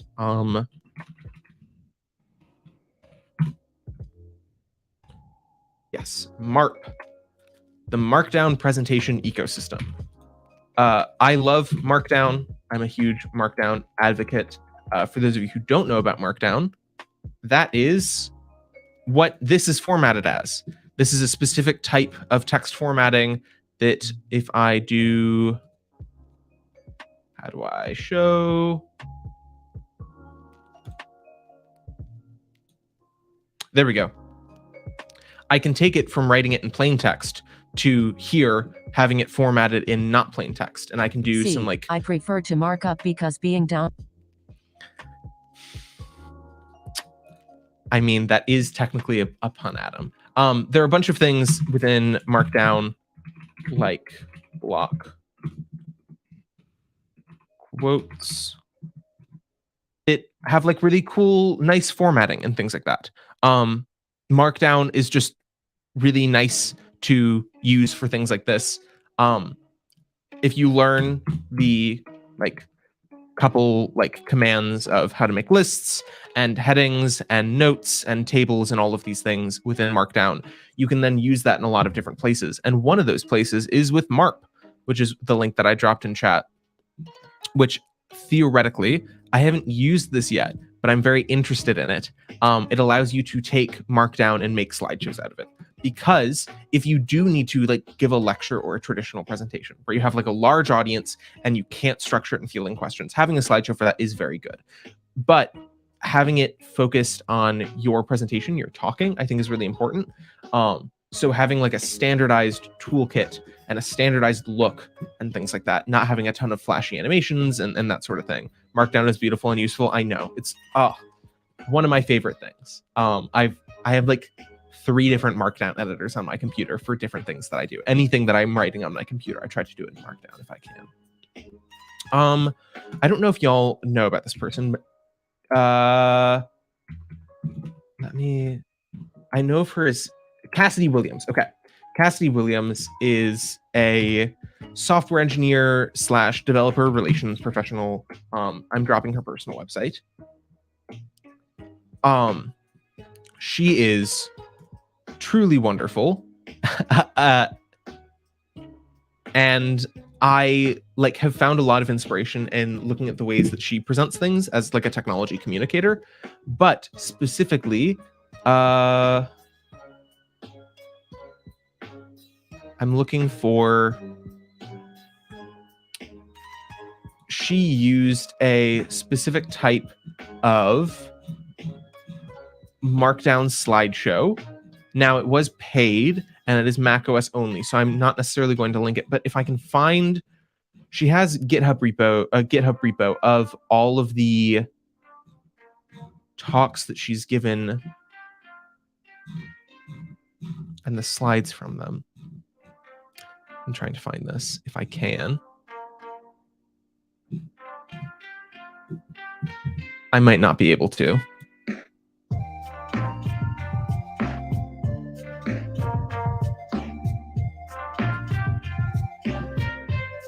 Talks. Here we go.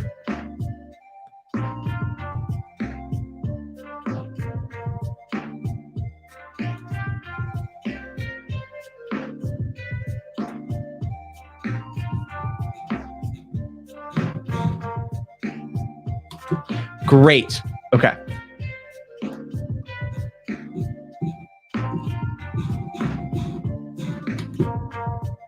This is, okay. I'm going to drop this link in chat. This is to a GitHub repo that is her repo of talks. And this is a talk that is about fruit stickers. And if I go to the PDF, we can see her talk looks good. Fruit stickers. I put fruit stickers on my hands. I have skin and fruits have skin. Hypothesis: fruit stickers should work well on my skin. I have been doing this for more than a decade. Conclusion: I am a genius. Sticker application: stickers always go on my left hand immediately before eating the fruit. They are applied to the back of my hand, in between the tendons of my middle and ring finger, halfway between the knuckle and my wrist. And this is, I never purposely remove them unless there's someone visiting who doesn't understand science. This is a presentation that is a wonderful example of this because it's very just silly.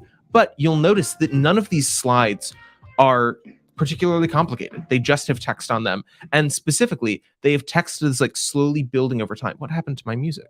Okay, it's just doing its thing. It's text that's slowly building over time. So we can see this slide, banana stickers win for the longest and stickiest stickers. And then the next one is kiwi stickers, lose for lasting the shortest time. And it builds. There isn't anything super fancy. Oh my goodness. There isn't anything particularly fancy about, I need to better manage my tabs here so I can see chat and what screen looks like. Okay. There isn't anything particularly fancy here, but it looks clean and it looks consistent. This is a great example of kind of what I strive for in a presentation. Cassidy is professional powerhouse who's she literally runs a company now about giving tech talks and things like that. But we can see in here we have presentation.md, and it's a markdown file which has that image that was in the background of those slides, and then it is just text. And from this text, which we can see, we have a couple of just short tags fit. We can see that some things are italicized, they're headings. There were those beautiful slides. This is what I strive for when I'm giving a presentation. MARP is the open source equivalent to DeckSet is the tool that she uses. It's looking great. Which costs money and runs only on macOS. OMG, TTS is back. I realized that now I'm more interacting with y'all. I'm no longer trying to give one big spiel. So that's my thoughts on tools for giving presentations. Basically, let the presentation speak for itself rather than fancy graphics and tools. Okay, time to repeat for TTS. OMG, unrelated, but there is a Toy Story 5 coming out. Thank you, Adam. one might say that you gave TS news through TTS. I'm just gonna let that hang. Yeah. So, do people have any other questions about? Yes, I mean, yes. The pun game is on point today, Adam. I did talk about possibly having at the end of every stream the best pun of chat. I have not yet implemented that, but you're really going hard with the puns today. Just acknowledging a master at their craft. Okay. So, if y'all have, sorry, I got a little bit distracted by the like blue arrow that sometimes appears on the closed captions. I don't know why that's there. I'll figure it out eventually. This is the first stream with the closed captions. How to improve your imaginations. Sure, you've heard of Minecraft. This is Puncraft. What do you specifically mean by Ideas. Imaginations there? Ideas. I mean, I hate to say this because I feel like this is really common advice, but just practice and experience. Trying things, making things. I'm really bad at this a lot of the time. I'm something of a perfectionist, and it's something that I'm working on. I'm trying to allow myself to try things that might fail or that aren't perfect or that aren't even good a lot more frequently. But I've found in my life that the more that I allow myself to try things, the better I get at coming up with things to do, because I learn more about myself and what I enjoy making and what I have the skills to do, what I want to learn, that sort of thing. So we went through the process at the beginning of this. If we took all of these big ideas and we drilled down. And if you do that frequently, you can kind of start building out almost like a little pocket of space where you feel comfortable brainstorming and coming up with new ideas. So if we were to, like, I had the idea of like the virtual window. Well, from there, we could talk about like, ooh, what if you wanted to do a hardware hack that was specifically on like holograms? What if we created hologram houseplants? Or if you wanted to do something that was using, I don't know, VoIP, you could talk about having like, how do you communicate around this big space or like these space stations? And you could create your own like Discord idea. clone. Doing things even if you fail. I mean, yeah, I really struggle with that, but it is like, wow, closed captions are really struggling right now. I don't know why. To be figured out. But yeah, doing things even if you fail. And it's kind of this question of like, can you fail as an individual? I don't know where I got this from, but it was a very impactful idea that was like, as an individual, you cannot fail. Like if you are running a business, it is overflow, yes, but I'm not the one who wrote this code. Can captions figure out San Virapus Gwingus Gogar Hurandropus Sanchasilia go. It can't, because I'm not even going to try to pronounce that. But yeah, doing things even if you fail, the failure there doesn't really exist because we're individuals. Like if you are trying to run a business cannot be successful. Or if you're an institution can like not live up to its standards. Or if you're taking a test, you can fail a test. But we are like people, and there is no like grading rubric for what is success and what is failure. Become a game of how many streams can I sneak Long Whale's town name into. I mean, I don't know how much of sneaking it is. You just kind of name drop it each time. But you really can't fail, because there is no like failure state. Because if you do a project and something goes wrong and you aren't like getting to that place that you wanted to get to, you've learned something, and hopefully you can then take that knowledge and use it in the future. And I mean, taking the chances, yes, 1000%. A great, very personal example is this stream right here, right now. I'll be honest, I like got very little sleep last night. I have like a bunch of things that are happening like outside of this in like my personal life that are like really exhausting. I'm dealing with some big things.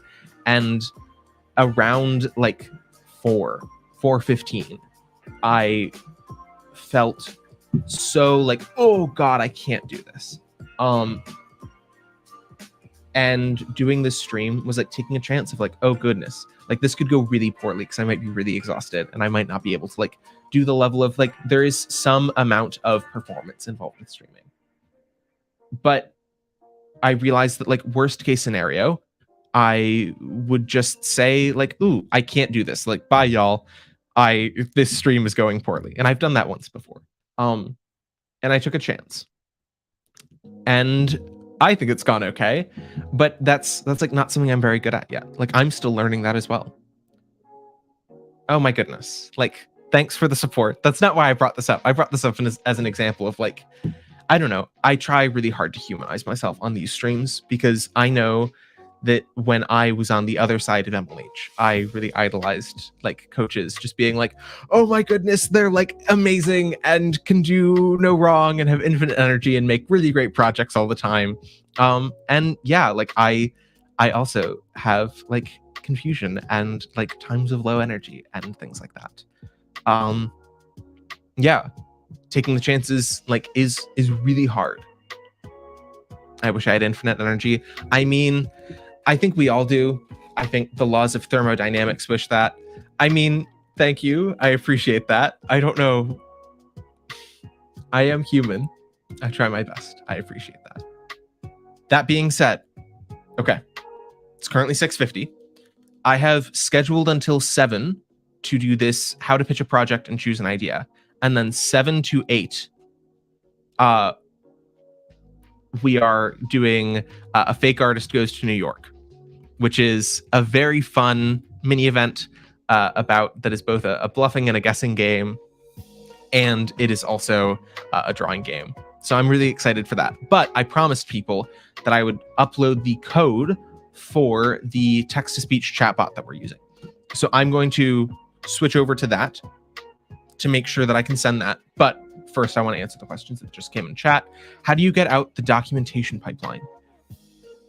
How do you get out? It's easy to get discouraged if someone else did something similar to your idea. Also, that there is a need or demand for more than one developer in the world, or like how someone else can't learn something for you. Be okay with thinking about things as growth opportunities instead of as failures. Done is better than perfect. Be kind to yourself. Yes, this entire idea is very, very prescient. Prescient? However you pronounce that word. And like very important. And one of the big things that I've learned is like I've heard that sort of thing before, and I would often feel bad when like I would still see things as failures. And this is one of the things that you will like have epiphanies and you will realize over and over and over again 30 or 40 times, and it grows on you slowly over time. It isn't something that you can hear once and be like, ah, yes, I understand now. You need to like go through and experience that and try it. And with that, there comes a lot of grief and pain, and feeling that is important. So I don't know what you mean by how do I get out of the documentation pipeline, but get good is never the answer. I hate get good as an idea because the idea that someone isn't good just because they haven't chosen to get good, like, yes, the answer is not get good. The answer can be like spending more time learning. The answer can be finding different resources. The answer can be all of these different things. But all of that, like, there's a certain self-compassion that you need with that rather than the kind of get good response. I know that's not what you meant, but I always like to push back against that because you have like inherent value. You don't need to just get good. Okay. Confetti cannon for the stream. I will add that to the list that I have going of all the ideas that y'all have said for the stream.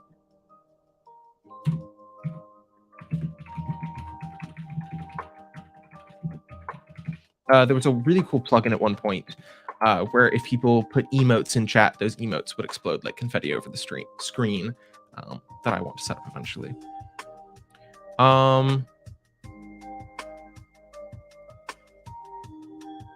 Okay. I am now I'm going to turn text to speech back on so I can hear y'all while I work to like remove my my tokens from the code and upload it to GitHub for y'all.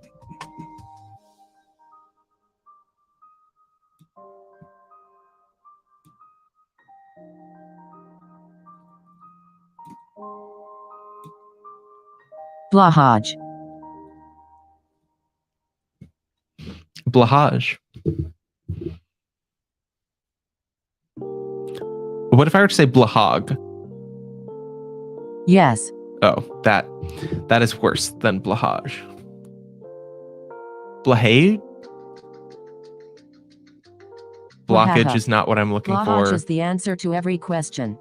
I'm trying to think of like what I can say that will have my captions say Blahaj.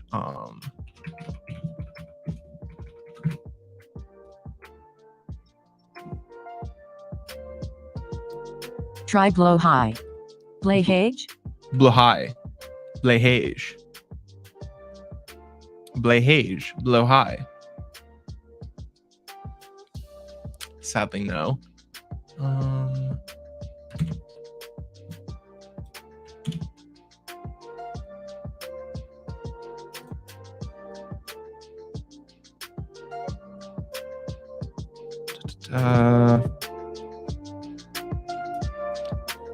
Blowhigh is the proper Swedish pronunciation, according to Mr. Lifford. I mean, sure, but I'm not Swedish. I don't know. He's Blahaj. He's Blahaj. Blahaj. Blowhigh.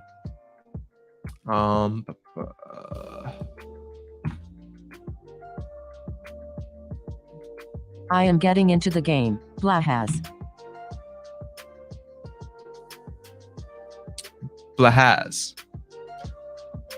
That's, I don't know. Oh, push bless. That's not. Okay. Where is Dimmerhaj? Okay, I believe that I've removed all of the sensitive tokens. Sorry. Sorry for what? Hadn't checked. I don't think you did anything that you need to be sorry for. But that's just me. Okay. Great. I have cleaned up the code so that these tokens are currently blank. You'll need to fill those in.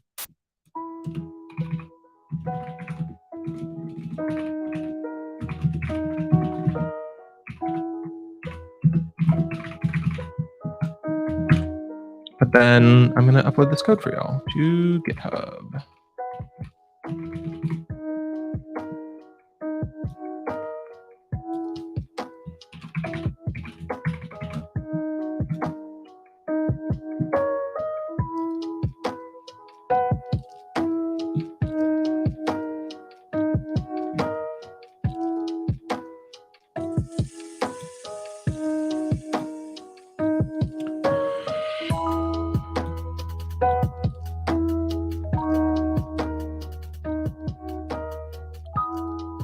Plot twist. Blahaj is the fake artist. We'll get there. We will see.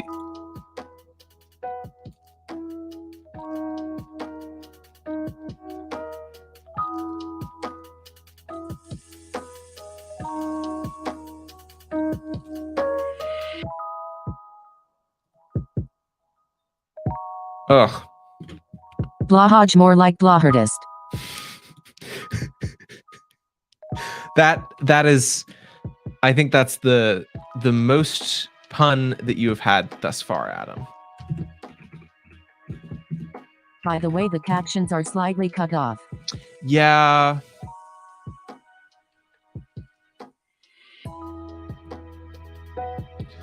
What is wrong with my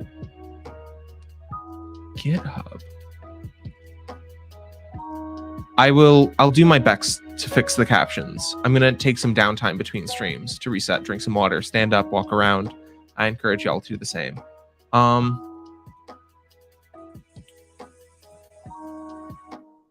Water is good. Blahaj loves water.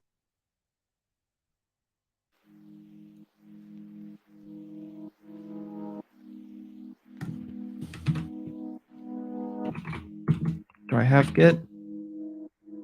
I do. Okay.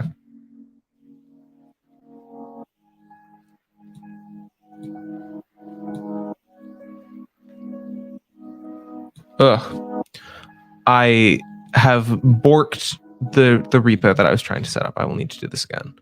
Delete this repository. We should go for a water break.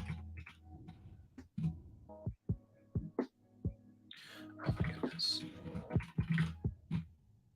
I haven't touched GitHub in a hot sec, and it is really showing.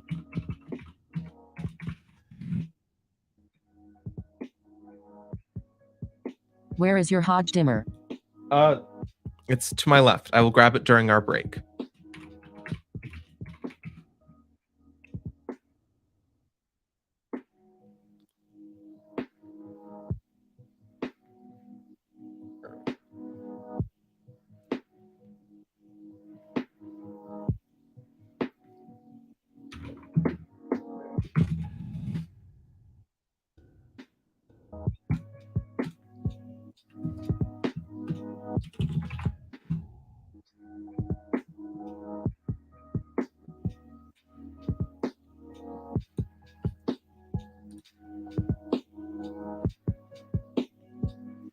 Okay, theoretically. Oh. Kwasan.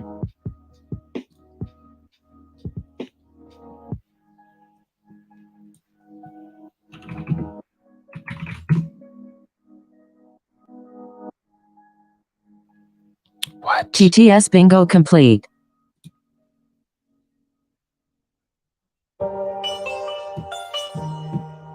I really just want to like finish uploading the thing. But somehow I only uploaded the README?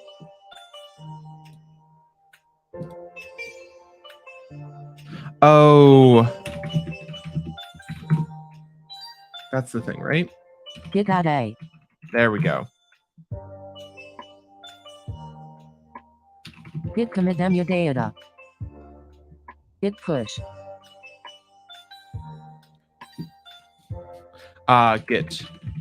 My goodness, I totally skipped over so many things. Thank you, Adam.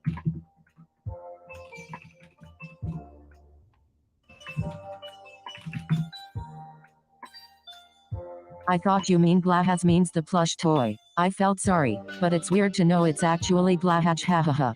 Oh my goodness. Okay, I'm gonna drop this link. This is the repo for text-to-speech. And also, I'm so glad that you now know the majesty that is Blahaj rather than like the spelling that you had. So now you can Google it and you can get your own. If it's a first time using repo, you have to do git remote origin main or something. Yeah, thankfully this worked. Okay, it is 7:01. I'm going to put the timer back up on screen /GitHub for a timer, and we're gonna take like 5 minutes. We're gonna stand up, we're gonna walk around, we're gonna take a break, and then we're gonna come back in 5 minutes, and we're going to play A Fake Artist Goes to New York. It's gonna be super fun. It's gonna be super chill. I am very excited. Okay. I will see you all then. Yes, TTS will be turned on.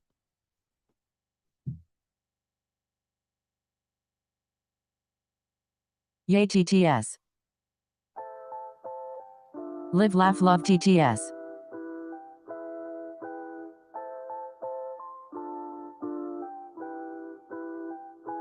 Let's start.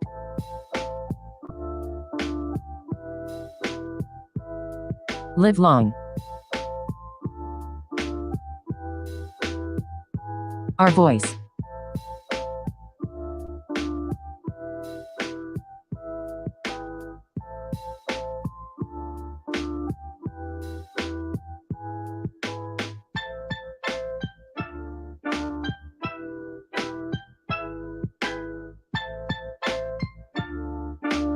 Road works ahead. Yeah, I sure hope it does.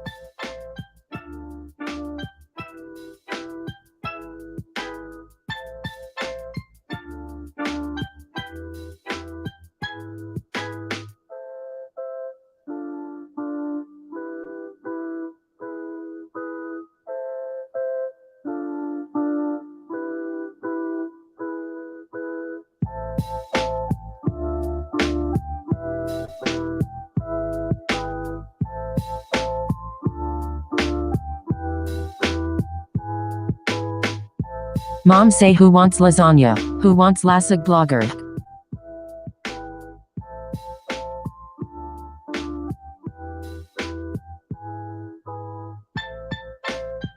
TTS is good for vines. Adam Drummond not like this.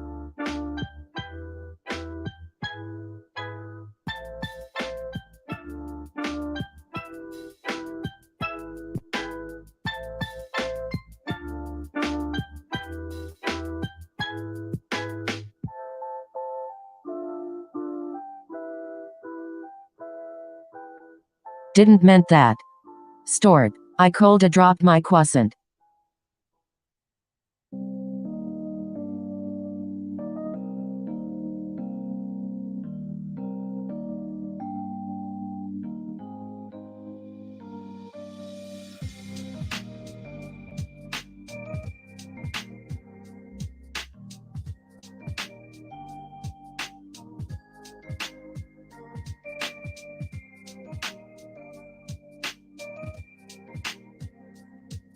Look at all those chickens.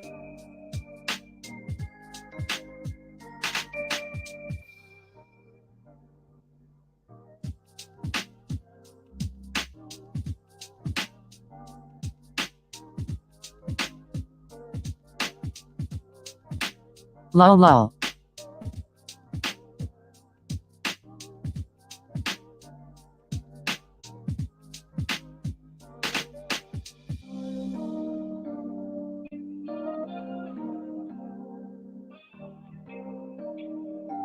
Blahaj. Happy birthday Raven, I can't swim.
https://www.youtube.com watch v equals xjdy5s v2.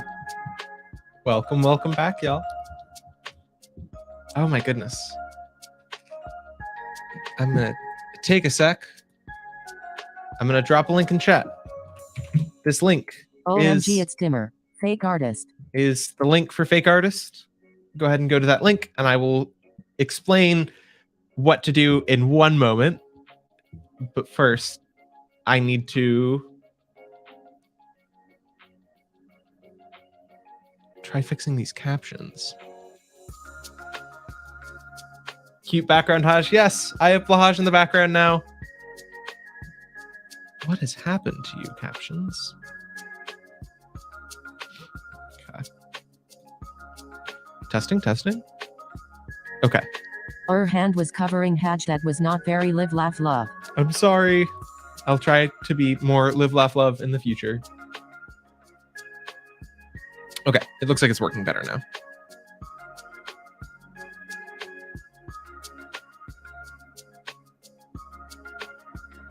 Okay. Yay for captions. Now, the other thing is,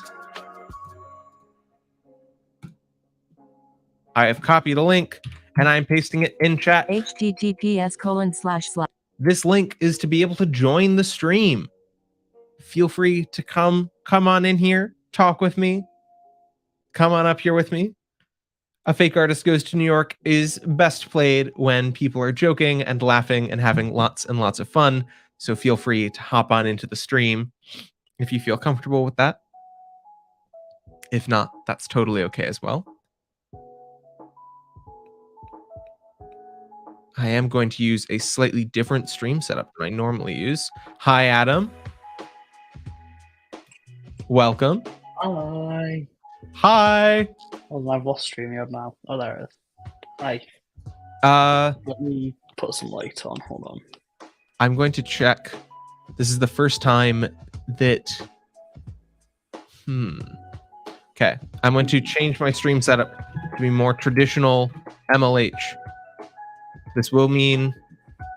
Hi, Adam. Nice to see you. Hello. Hello. I'm getting rid of closed captions because I think Alright, those big will just be captions. distracting in this environment. Okay, but I'm leaving text to speech on. So y'all should still be able to use text to speech. I used to have a button on my phone to make the lights go rainbow, and I don't know where that button is gone. Oh my And it's goodness. heartbreaking. A true streamer setup right there. I don't know where the button's gone though. I don't even remember. Oh. I don't know if I have the app installed on this phone actually. That might be why. Also, we have a friend. Oh my goodness. 1 second. I'm trying to... I can't see the friend. Ah. I do have it installed on this phone apparently. Whoa, hi. Oh. Oh. Oh my goodness. It's Blahaj. That's the friend. Hi, Blahaj. Did you not realize? So I have a bunch of... I'm trying to share my screen and my permissions are all messed up. Okay. You're excused. Okay. There Adam's we go. Blahaj. Wow. Yeah, it's soft and Hello, cuddly. Minyoung. Welcome. Hi. Hi. And here we have... Great. The screen. Oh, I need to join the actual game, don't I? That would be smart. Joining the game probably would be good for playing the game. One might say. Yeah. So, for those of you who have not played A Fake Artist Goes to New York, this is really a combination of Pictionary and your Among Us social deduction game. Everyone is going to be given a prompt of what to draw, except for one person who is the fake artist. I like your username. Thank you. And I can't remember if it's the party time button or the green button, so we're going to try the green button first. Okay. The fake artist does not get the prompt, and they need to try blending in with everyone else. And everyone draws, I don't know if it's one line at a time or one object in the drawing at a time. So it's a collaborative drawing where we're all trying to add to it, and everyone has the prompt except for one person. And the goal is trying to figure out who the fake artist is. And if we can't guess the fake artist wins. And if we can guess the fake artist, we win. Hopefully that should make sense. In essence, the fake artist is the imposter. We all have the task of drawing. That's sus. To put it in some sus terms here. I'm going to give y'all a little bit more to join in. If you want, I can drop this. I'll drop this link in chat again. Please repeat. https:// Basically, everyone's going to get a prompt on what to draw. That is the equivalent of the task, to use Among Us terms, except for the imposter who does not get the prompt. And then we're all trying to draw that thing together. Excuse me, one person at a time. And then we're trying to guess and vote who the fake artist is. It'll make more sense once we start playing. If everyone's in... Are you not doing a Discord ping for this one? I mean, we already have 15 people on stream. Yeah, I fair. figured because it's, seven in the game's a decent number. yeah. So I'm not pinging for this one necessarily. Okay, I'm going to go ahead and start the game. Oh my goodness. Oh my goodness, I shouldn't be sharing my screen for this. No, you shouldn't. Okay, I'm ending the game and I'm starting another one. Because I just revealed to everyone what the prompt was. I thought It was that a this would good be word, fun wasn't it? social thing for me to share. Okay, let's try this again. I'm confused. Why am I drawing or am I not drawing? Oh, it's So- an order, isn't it? Ignore me. Angry Seagull, you should have the ability to draw. And you should be drawing the word from the prompt that you've been given. And you're going to draw one line or one object in the drawing.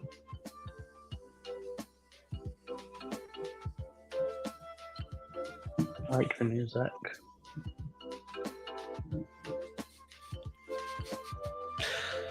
There's good lo-fi beats.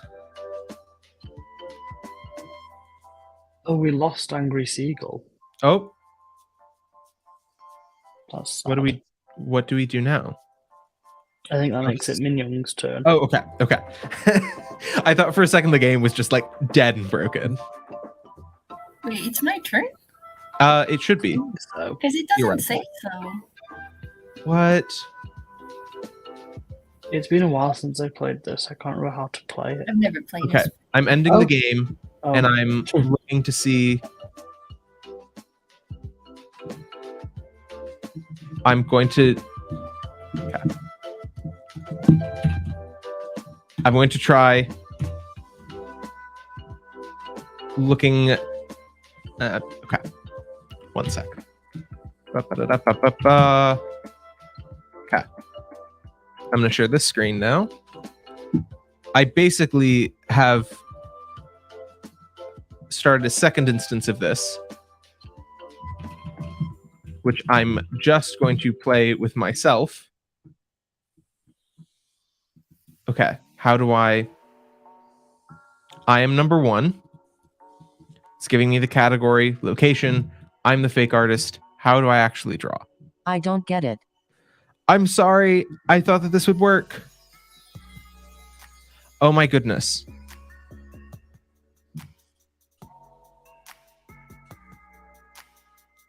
I'm a it's mile. worked before. I don't know if we can actually draw in this app. Oh, that was it. I think I'm going to need yeah, to. we had to use an online whiteboard for the Yeah. drawing. I'm going to let me grab an online whiteboard. That makes more sense now. Yeah. I remember it from last time now. Yeah. Okay. Makes a bit more sense.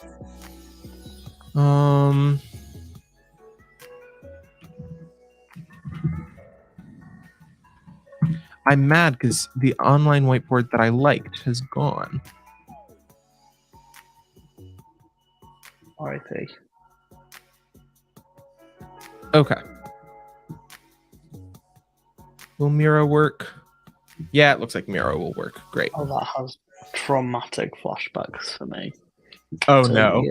Year one of uni, we had to use it for an assignment.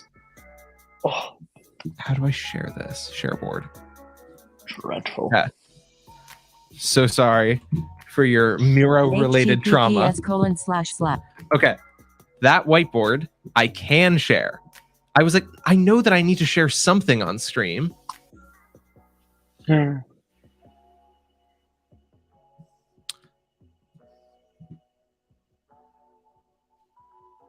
Great. Okay. Great picture from me. Now I'm going to share this.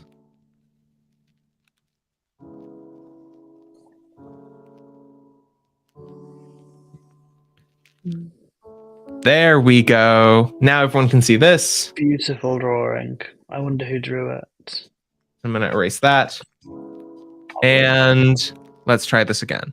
I somehow left the game and I need to get back in. You're still in it according to the game. Yes, but I closed the tab because I've made a critical error. Surely if you go back to the same link, it should just work, Yes. right?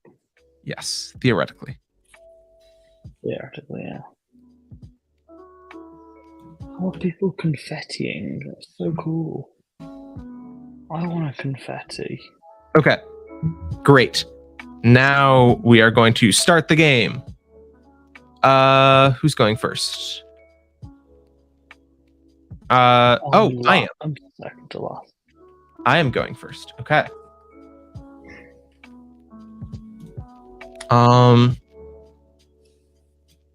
So I'm going to draw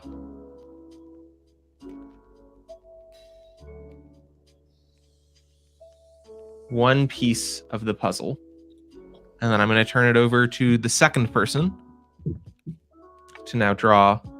Your drawings are good. Like, that looks difficult to draw, I mean.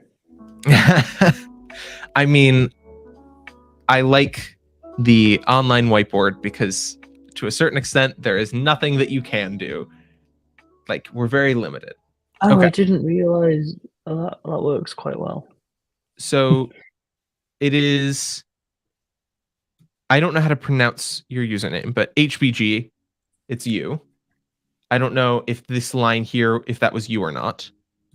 If you can say something in chat, when you're done with your turn.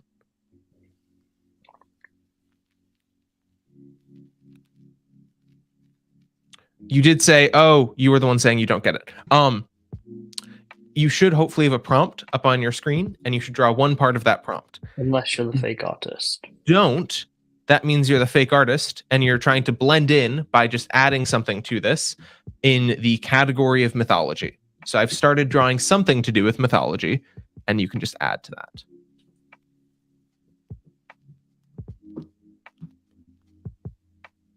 Great. Okay. Done. Min Young, you're next. Is it seen? Yes, we can see everything.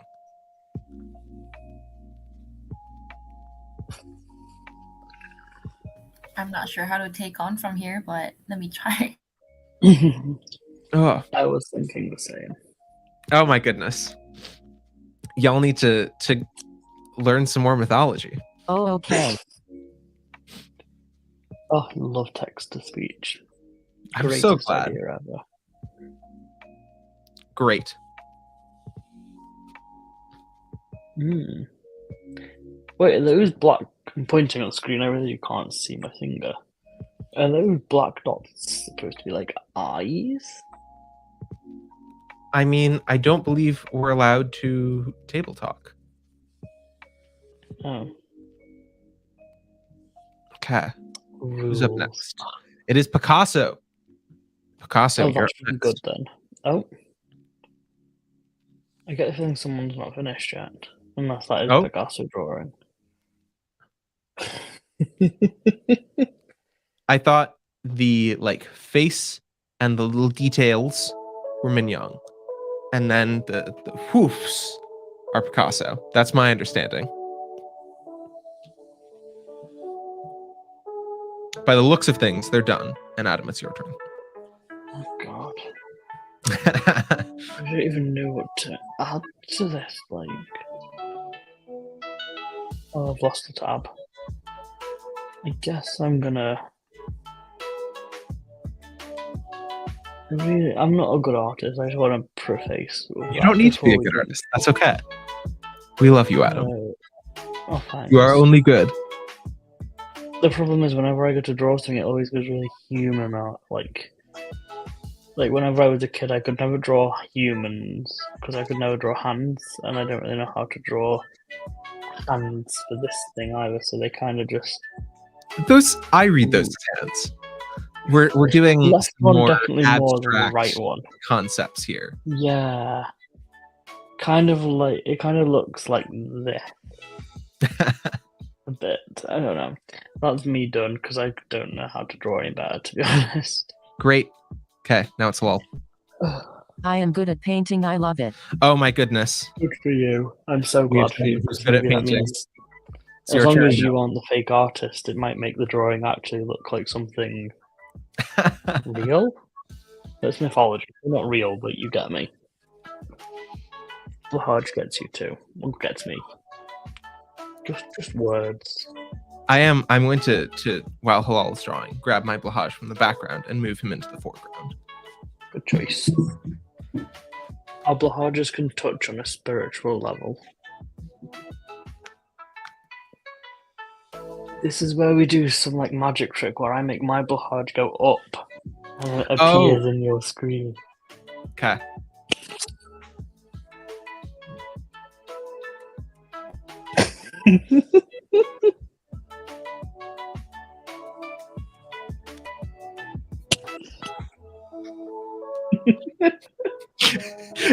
Magic.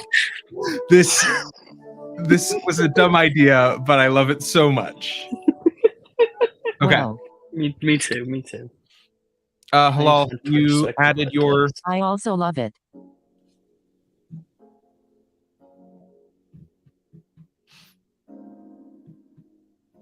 That was great. Oh. Okay. Oh, wow.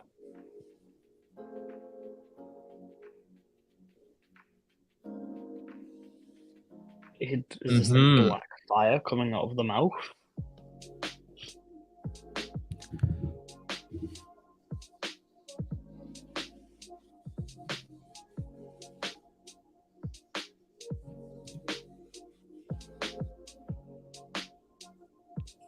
See, what we need now is more people of Blahajas so we can go from like the bottom box all up to the top box. What in THR heckity heck? Truly. To both. What in the heckity heck? We've kind of created a monster, but it is Monster? mythology, Ooh. so that might be appropriate. And also, more Blahajas are always good. Preach.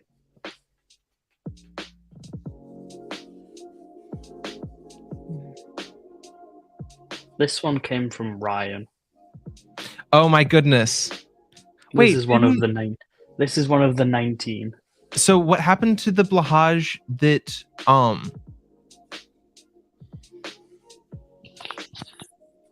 Oh my goodness. Wait, Aaron? did that actually what? Aaron got me one as Yeah, well. didn't Aaron do you now have That multiple one was- Blahajas? That one lives at volunteering because I wasn't allowed more than one Haj in the house. Oh, cruel. Yeah. Okay. I know. It looks like Halal's done drawing, so now it's my turn. And we have I thought. 233 seconds. Oh, we go until the counter runs out. Oh, I see. And I also have a third one in the car. Oh my goodness. Having a car Blahaj seems like a It's very a small good thing. Haj, but yeah, it's car Haj. This one's bed Haj.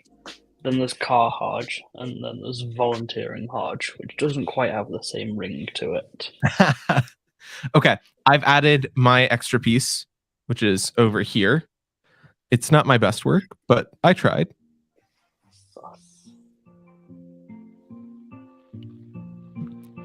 It is now. Oh, Not my we lost turn. someone. Oh no. It is now Min Young's turn. We have a minute 44 remaining. Oh, we lost Hujababa something or other. Yes. HBGH. I wonder if there's a way to pronounce that or if it's literally just a keyboard smash. I feel like it's a combination of a name and possibly either like if I initials or tried keyboard to smash. if I tried to pronounce it, I feel like it would be Thank you all. Ooh, I okay. don't know exactly what you're thanking us for, but you're welcome.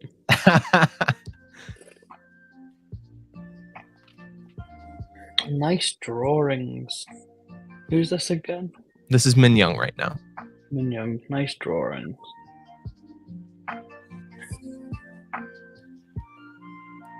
Was Minion the one who said they knew how to draw?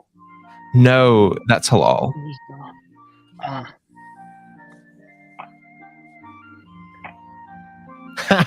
we've got 43 seconds left. The little like anime like shine mark. Oh wow, proper zoomed in. Yeah. Oh, is that a chicken wing, like a turkey leg, or a club?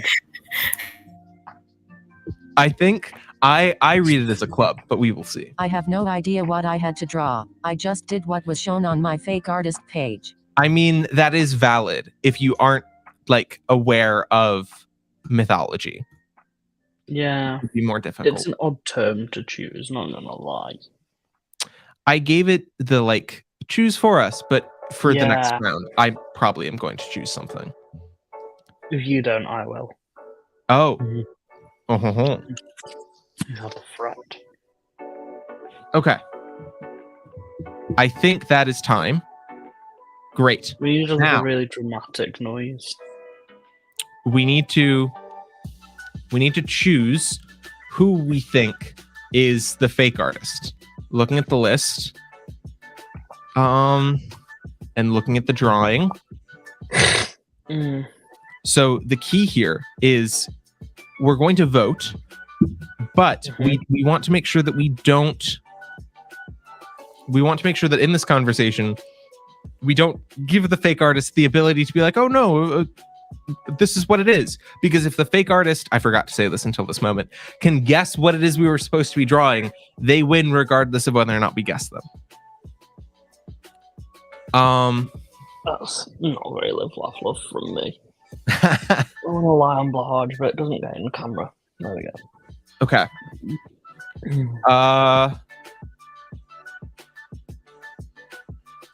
Who drew these? The like Which one? Oh. Not me. It was. I think it was Min Young. Yeah, that Was was it? Okay. I don't think that those belong. Don't And you? therefore, if that was Min Young, I think Min Young might be the fake artist. Oh my god. yeah. What are other people's opinions? I disagree. Oh, who do you think? I think it was Picasso. Ooh, what did Because- Picasso draw? They added a face, but like anyone can add a face to anything. 'Cause let's be honest, if it has legs, chances are it's going to have a face.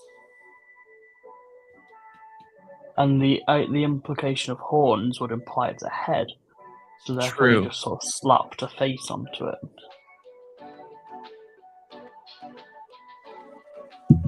Huh. Okay.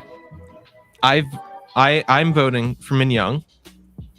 Adam is voting for Picasso. Now, either say in chat or out loud. We need votes from Min Young, Picasso, and Halal. I wonder what this represents. I kind of get this looks like beard, but I don't know what this is. So I would vote whoever drew this. That was Halal. Okay. This is like the Spider-Man meme where we're all pointing fingers at everyone. Okay. Now we just need votes from Halal and Picasso. Go ahead and vote in chat who you think did it. Not who did it, who you think the fake artist is. Who did it? It was Blahaj. This feels like Cluedo, but not. Oh my don't god, know I what forgot Clue you're is. British and you call it Cluedo. We just call it What do Clue. you call it? Just Clue. What? Yeah. Cluedo to me sounds deranged. Just calling it Clue sounds deranged.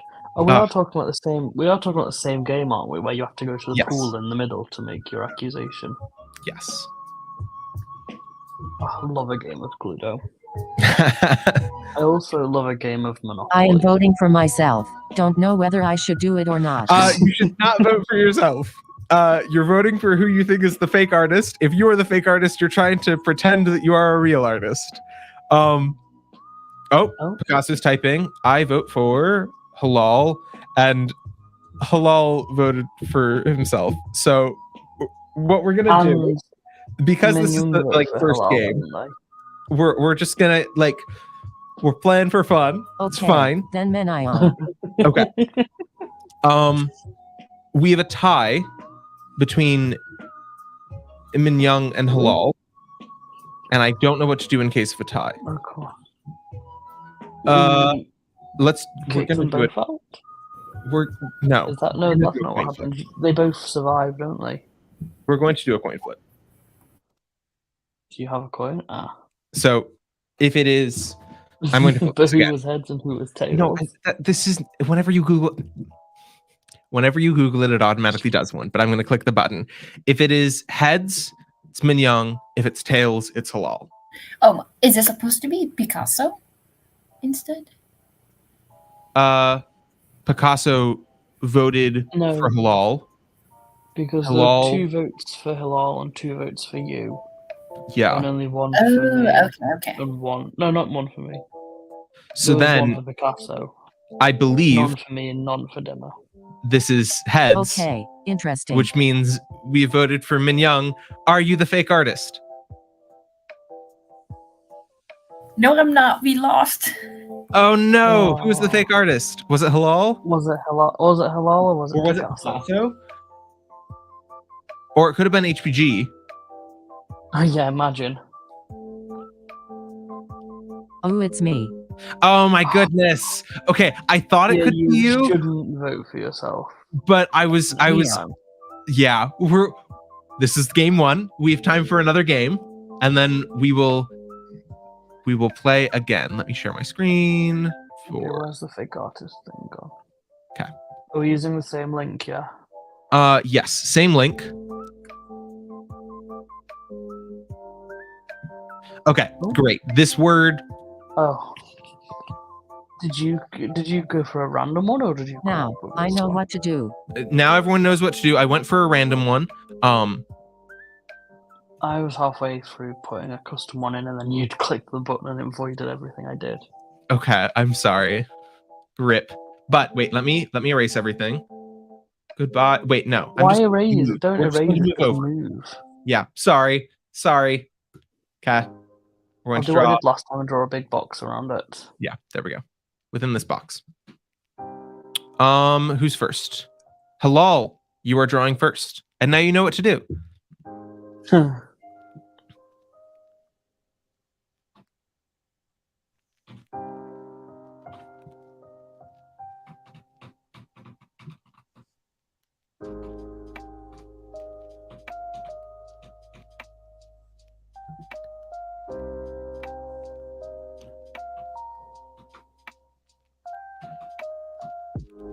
Where do I go in the list? I'm 3rd. That's not bad. I love how someone did like text and I just drew it out by hand. I mean, I feel like this is an accurate representation of the different pieces of society. And I'm going to leave that there. I feel like that is appropriately vague for a game called A Fake Artist Goes to New York. Halal, if you can draw in the game They too. might be drawing, you know. I thought you were about to say, can you draw? And I was like, they might be drawing and just not have Lego yet. Oh, true. I mean, I don't know which colour they are. Oh, there we go. Okay. They're green. We have a line. Wow. Now, Min Young, it's... Oh, unless they're still adding. They're still working. Okay, sorry. See, when we did it with Alina, there was a rule of you have to do everything in one stroke. So sort of as soon as it appeared on the screen, I think that was your let's turn over. house rule this for future drawings. Halal, feel free to finish up doing what you're doing. From there, we're going to do that because I think that's much better for this.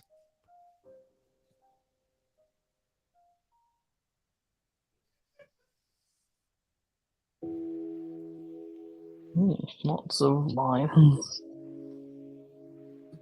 So, okay.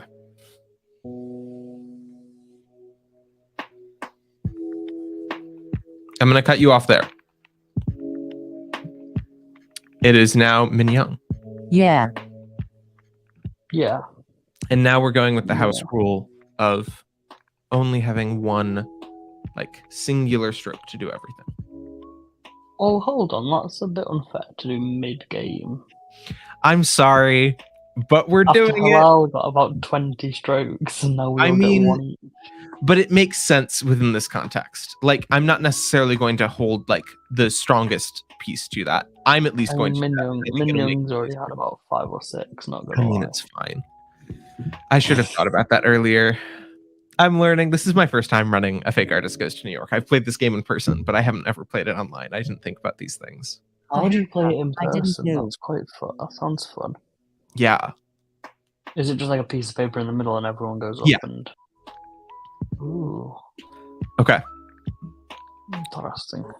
Minyoung has drawn. Adam, it's your turn.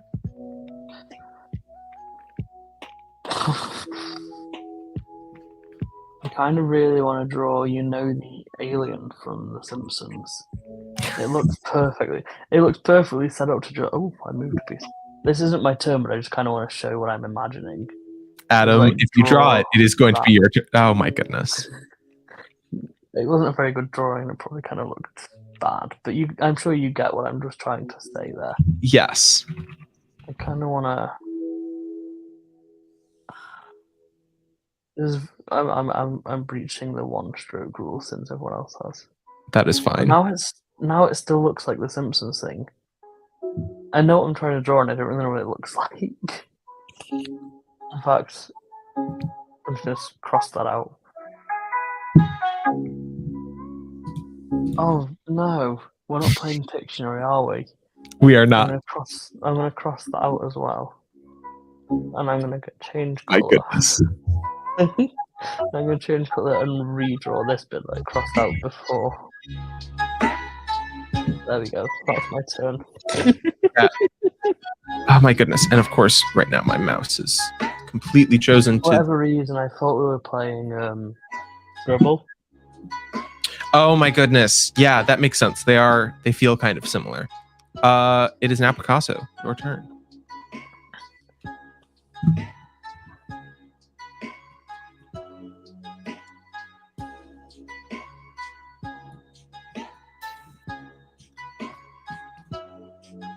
And Okay. my I believe that was Picasso. Oh, I didn't even see what they did. They drew Oh, the smile. this line. And now it is my turn. I'm gonna break off and start like a second piece to this idea. I didn't even think about doing it. Oh.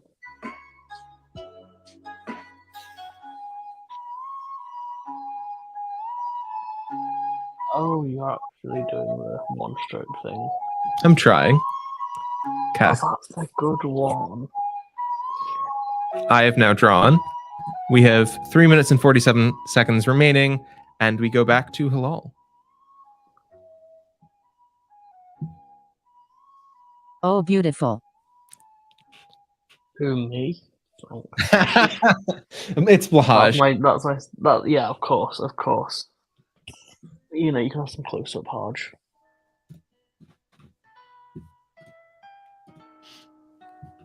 Have you seen all those Japanese Pikachu dance videos on YouTube?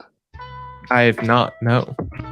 They're great. They play loads of really upbeat music, and they just have Pikachu's going like that to it. We should do that, but with Blahaj. Hi. Oh my goodness. Oh my God, you have a Oh my friend. goodness. It's Yes. a tiny one. I just grabbed it. Oh. Oh, I can't really show you. It's now a shark party. Yeah.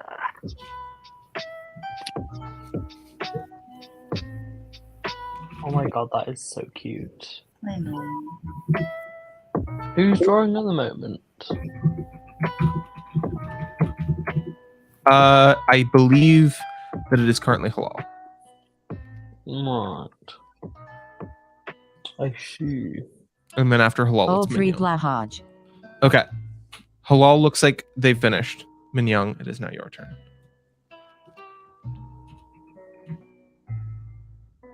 I like the little antlers.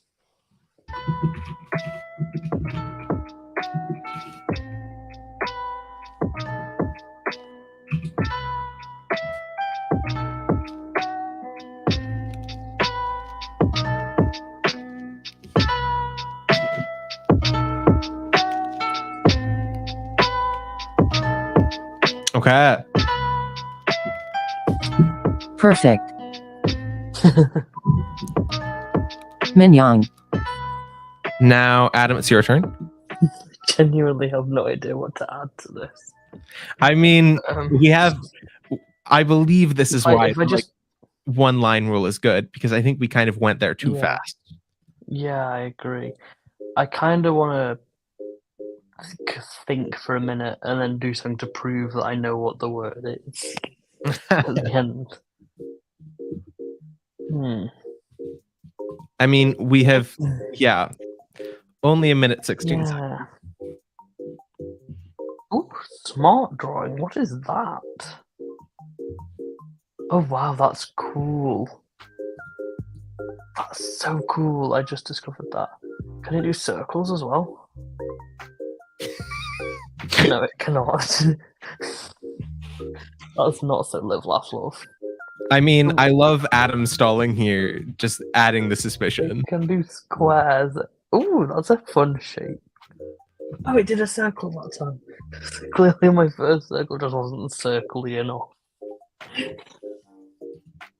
Okay, Adam, are you what going we to... need to look for in the drawing when guessing? So, really, we're just trying to see who looks like they didn't know what the prompt was. They were just kind of trying to blindly follow along. Also, so everyone knows, I did turn on the setting so that there's a very low chance of the first person being the fake artist, because then they don't have anything to follow along from. So, Halal, there's a pretty high chance that you are not the fake artist because you went first, just so everyone's on the same page. Okay, boom, I've taken my turn. Yeah, got it. Okay, Adam is taking this turn, and time is now up. Just ignored like the two shapes at the bottom I drew while I was testing that tool. It's a fun tool. You can draw. Well, yeah, but it's also fun to just leave them there. Oh my goodness. Okay, now it's time to vote. I personally, I'm voting for Min Young because I feel like that you should do this where every person has a different color. Oh my goodness, that is how you play the original game. Oh, that would have been smart. Okay. We're learning. I'm learning. Because I've forgotten who drew what. They added both these circles and these pieces right here, which I don't think necessarily like added anything that substantial. But also, who drew the yellow? So the yellow was Lol. The only other thing that was suspicious was the only time Picasso drew was the smile. Oh yeah, good point. But then again, there wasn't very much to draw with this one, was there? After correct, the very first. So it's because Min Young went earlier that I think that they're suspicious. So I'm voting for Min Young. I leave the rest of y'all to make your votes the same way that we did last time. I second that. Okay. We just need votes from Picasso, as well. Min Young, and Halal. Blahaj, sadly, does not have a right to vote in this election. Look, in the presidential election in the U.S., I think it's sure. you, Dimmer. Oh, I'm hurt. Oh, I'm hurt. See the tears coming down? I do. I do see the tears coming down, and I'm also crying. Halal. And Picasso's voting for Adam. Oh. And Min Young is voting for me. Oh. Okay. So there are 2 votes for Min Young. 2 votes for you. And 2 votes for me. Oh no. Okay. So we're gonna go to a coin flip. I feel like the tie break should be you just have to draw what the thing is. I mean, no, because then it's. I like this coin flip. Heads, it's me. Tails, it's Min Young. It is not me. I know the thing. I drew. But I thought you had no idea of the thing. I drew this tentacle right here. I'm sorry. I did my best. Who was it? Okay, so it's me, but I get to guess what this is, right? You already won. Huh? But you already won. But 2, you also get to guess. Oh, awesome. I think it's octopus. You win because we didn't vote you out. It is not octopus. It is tentacle specifically. I see. So octopus is a very good guess, but no. That was why I did my. You win anyway because the tentacle. You successfully to avoid suspicion at myself.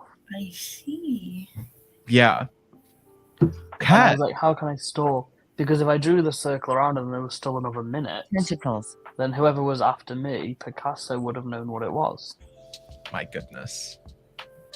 Well, that was 1, very fun, and 2, a good learning experience of learning how to best play this game Then online. I did guess very good. You did. I think Octopus was probably the best guess that you could get out of this.